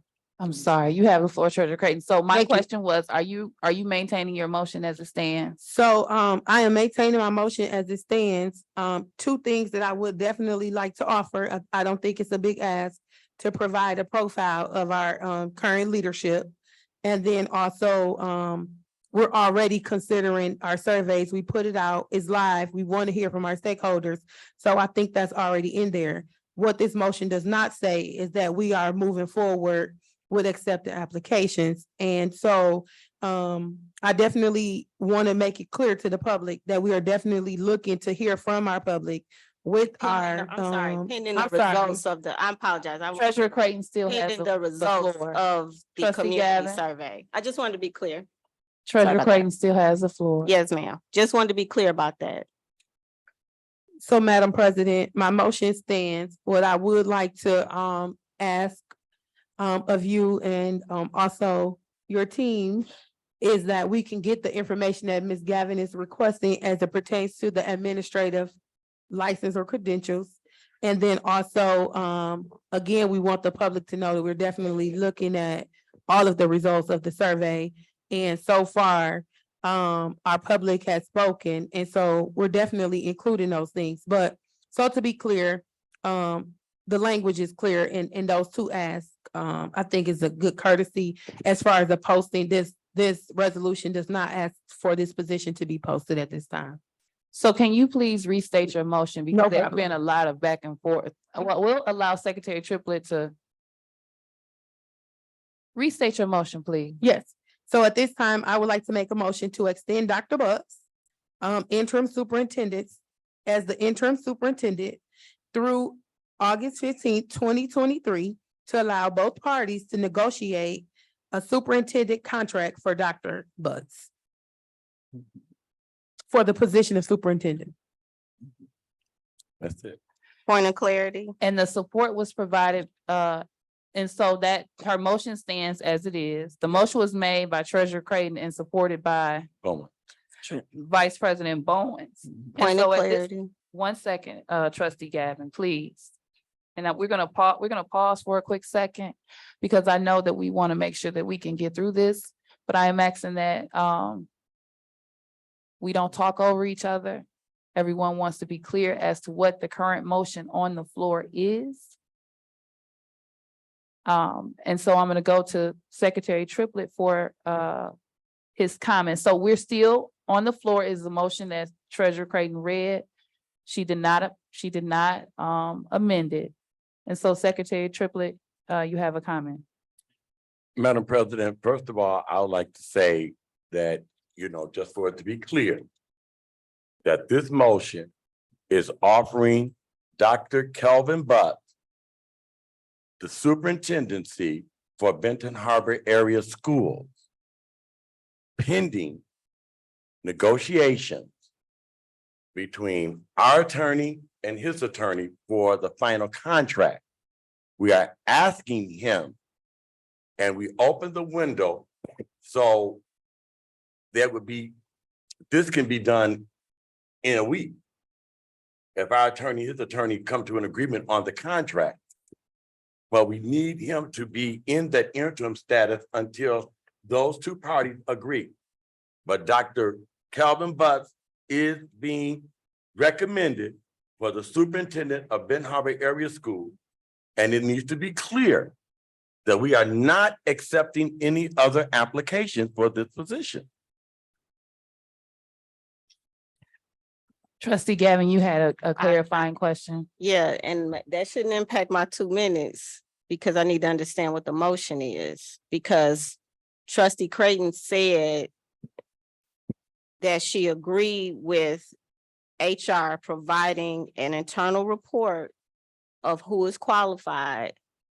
But when she said her motion, she didn't include that in there. So And the clear question Yeah, is that, she did not alter her motion. Her motion stands as she read it. so there is no internal report of who's qualified for that So position? she's not including that in her motion. So Okay. what I heard is that Treasurer Creighton said, there's nothing wrong with HR committee, for example, knowing the credentials of our staff. And the survey is already up, so we're gonna automatically receive the data from the survey.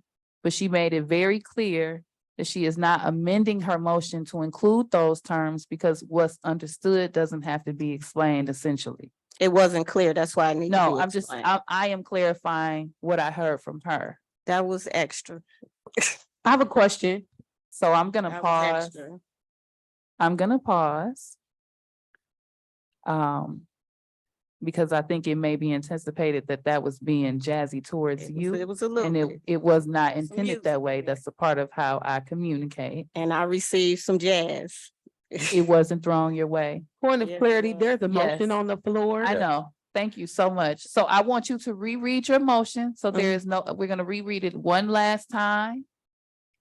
And then we're gonna proceed. Treasurer Creighton. Okay, I do have an ask. So I'm just wondering, do we have this information available in HR currently? A list of our credentials? We should have that in HR. They would already have that Do information. you have that information? You could just nod. Yes, okay. So is that something that you could send us? Yeah. Okay, perfect. All right. And then also, when does the survey close, Paul? Okay, perfect. All right. So, at this time, I'm going to restate my motion, but President Robinson, you do have a question down here. Down where? Okay.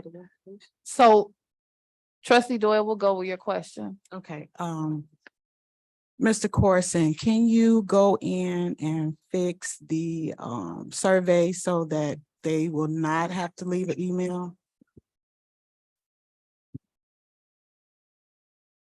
You can respond. So the survey was set up to receive the email because what it prevents is. Can't What- hear you. Can you speak up, please, through the chair? So the survey was set up, can you hear me now?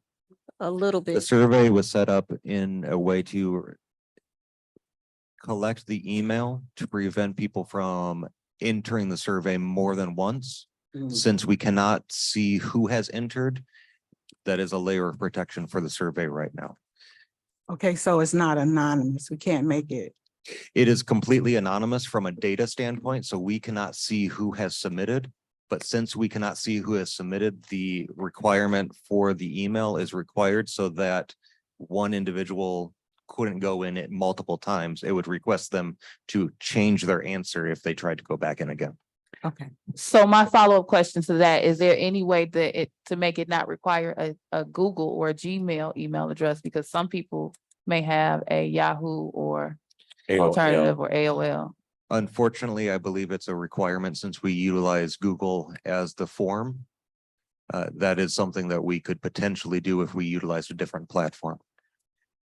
Okay, trustee Bowens, Are we coming in? so I want Treasurer Creighton to restate her motion. And then I'm gonna allow you to comment. And we're just doing this so that it can be clear again what the motion is. Treasurer Creighton.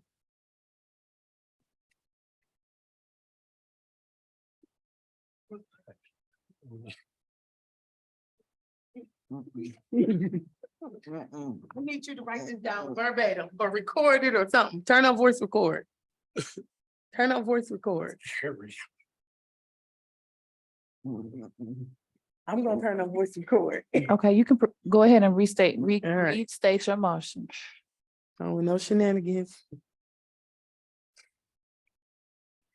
Okay, I would like to make a motion to extend Dr. Butts as the interim superintendent through August 15th, 2023, to allow both parties to negotiate a superintendent contract for Dr. Butts for the position of superintendent of Benton Harbor Area Schools.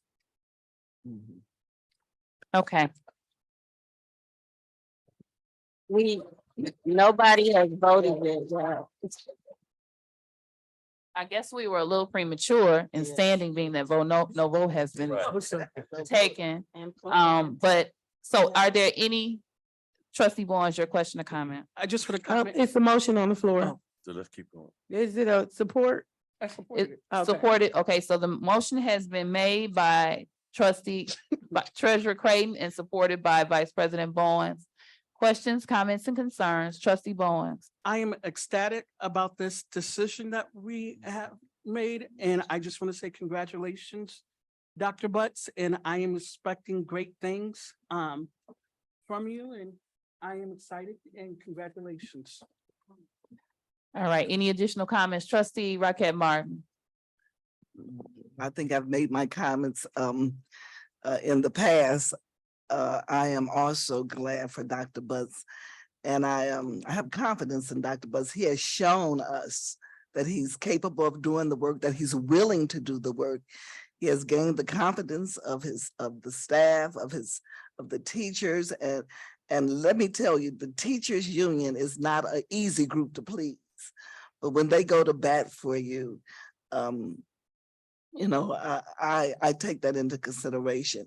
The community has met Dr. Butts. We got a little smidgen of the survey results online back.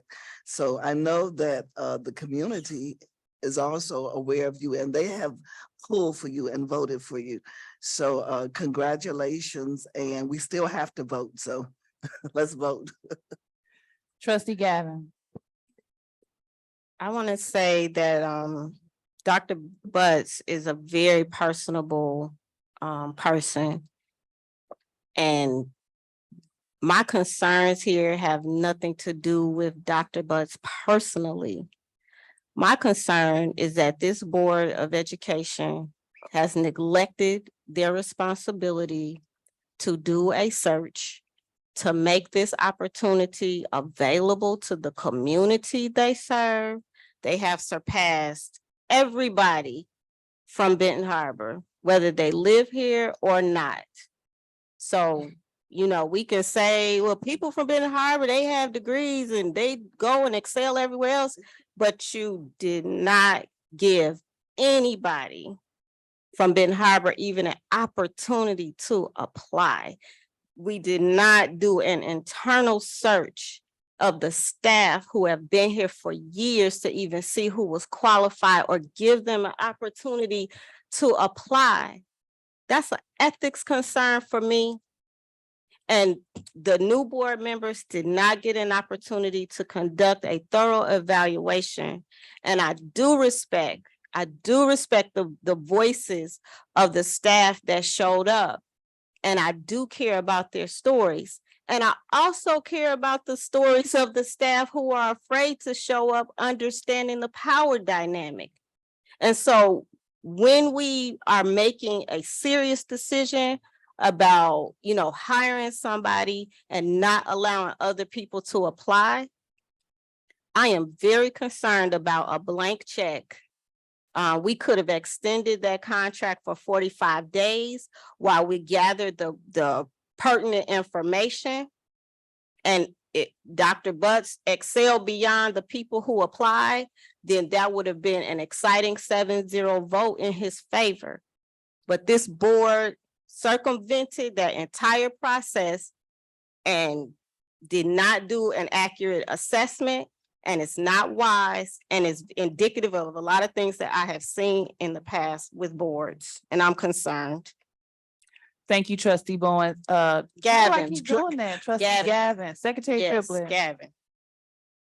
I am so excited, seriously.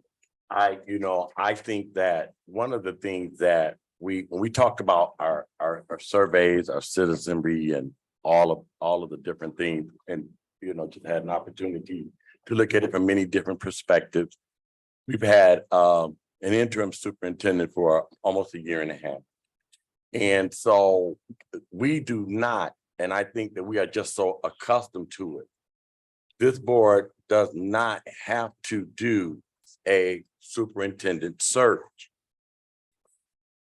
And I think that we made a wise decision, being that we are in the midst of a partnership agreement with our interim superintendent name on it. He's very knowledgeable of everything that we're going through. And I think that it's very, very important that we take that into consideration.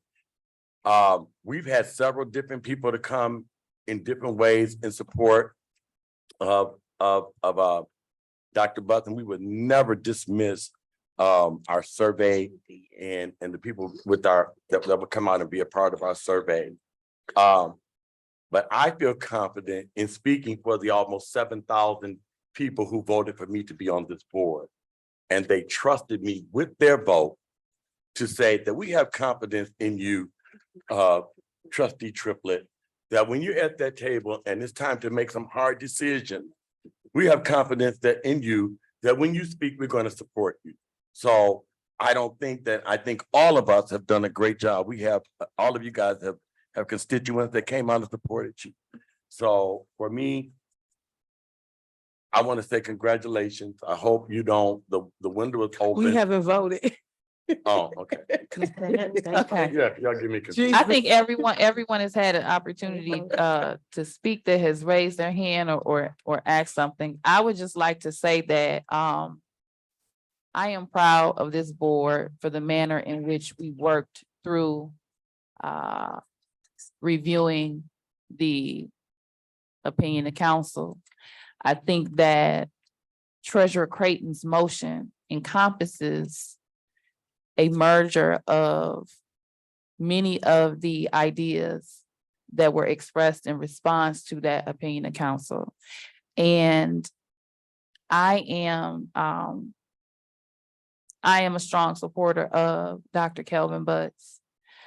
And I met him in a more one-on-one level in going and taking a tour of his building at Fairplain Middle School.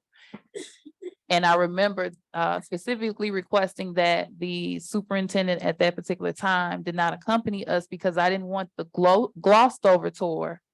I wanted to be able to see the building from the administrator's point of view. And it gave me an opportunity to get to know him in his spirit and his passion for the school. And I value working collaboratively with you as our interim superintendent.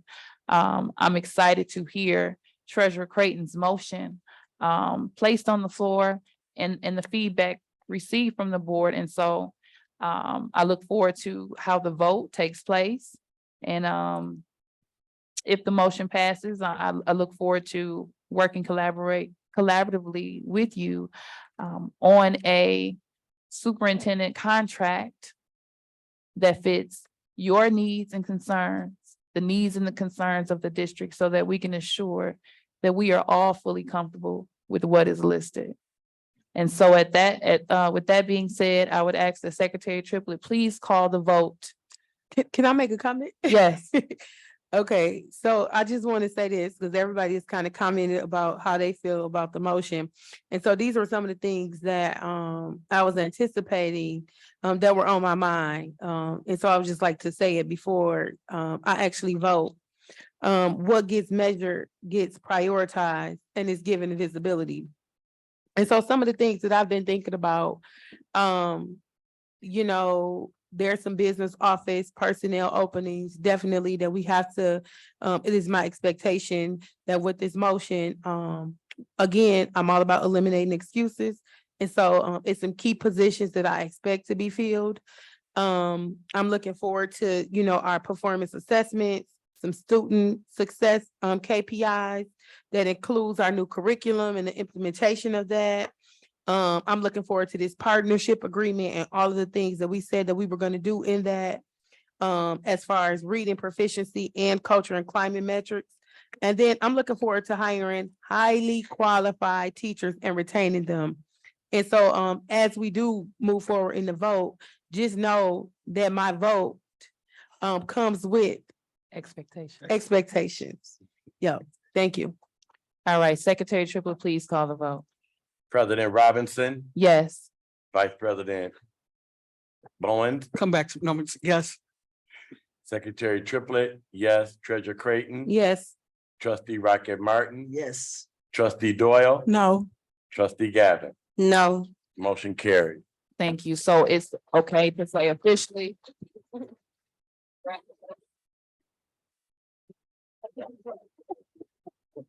I'm telling you. We would like, I know that it's not necessarily on the agenda, but we would like to give you an opportunity to provide a response to the board. I know that you were sweating bullets and us coming out and not necessarily saying anything to you. I understand that you didn't know which direction this train was gonna go. So, Well, Madam President, point of order. yeah, There is he can say it in his item. comment.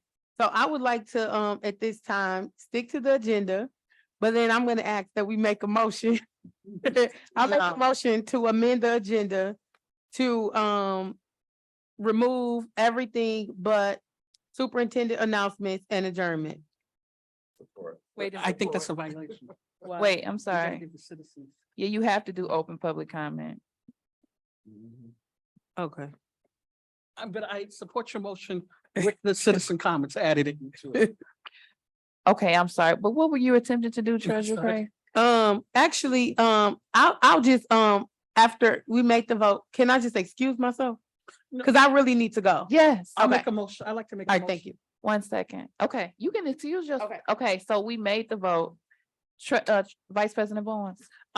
Back to board business, can we excuse everything but citizen comments and the superintendent comment and then adjournment?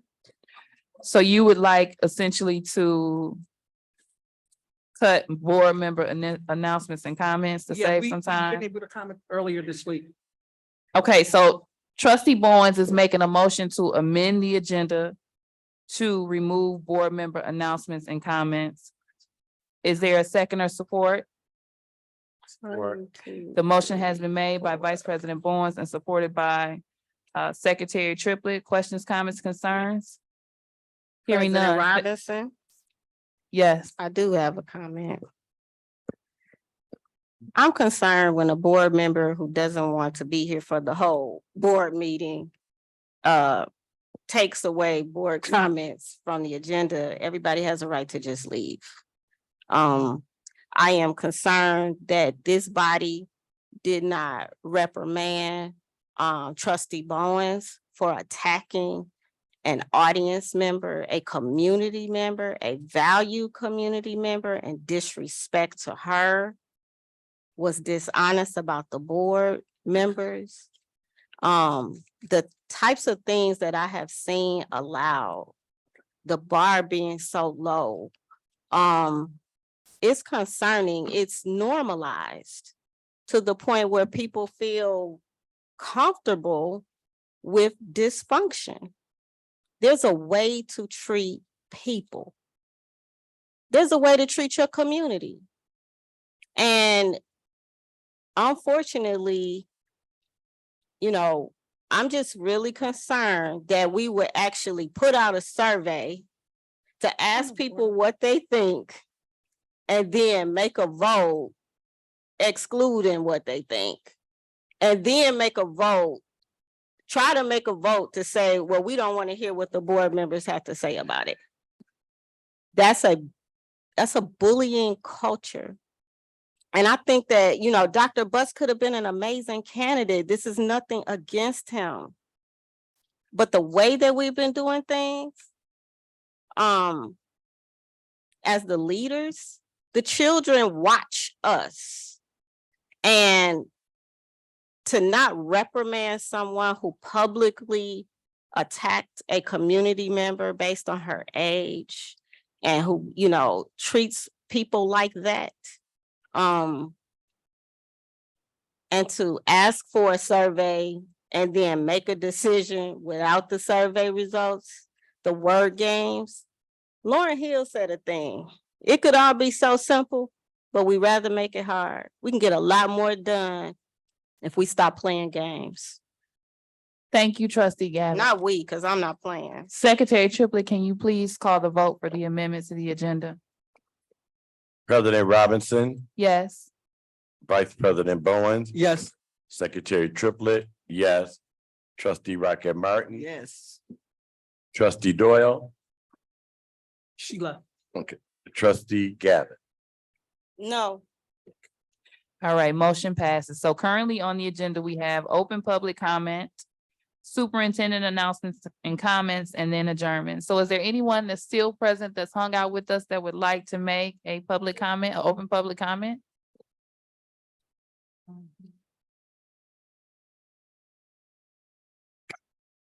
Were you present earlier when I read the public comment statement? Okay, so you're familiar, you don't need it reread? Okay. Emmanuel Williams, 974 Columbus, Benton Harbor, Michigan. Born and raised here, born in Mercy Memorial on Empire. So therefore, hopefully that solidified my purpose as a resident for being here. And I normally don't even partake in this type of thing because one, I don't stomach politics. But I will say this, that I have been observing. And though I might not have been here physically, I've been observing this via your video feed over Zoom. Also, YouTube. I also participated in the Facebook survey. I will say this, congratulations, Dr. Butts. And you already know that you have my support. And I say that simply because I am tired of the division each and every time that there's a school board here. And I've witnessed this personally since, let me see if I could go back to this. Dr. Seawood. And I don't know, and I gotta say it like this because I am also a pastor. I don't know if it's a spirit that lurks within this community. Each and every one of you, I voted in, except for maybe one or two. And I voted you all in because I thought that we had sound-minded individuals that could work together and get the job done professionally. And I ain't throwing out any rocks, but this statement right here is for some self-reflection. Because if you cannot identify that you have an issue, then that's the issue itself. A person that can identify that they have an issue and a problem is a person that can be worked with, is a person that can change and become better. Now, if we're truly about being better, we should not have been so divisive and so toxic. And it's not just the one. It's as an entire whole. And the good thing about me being in the community and being a person that can actually fly under the radar, I have witnessed and see things as a parent, as a stakeholder, and as a partner within the community. I work with our students on a daily basis. Even now in the summer, I work with our students.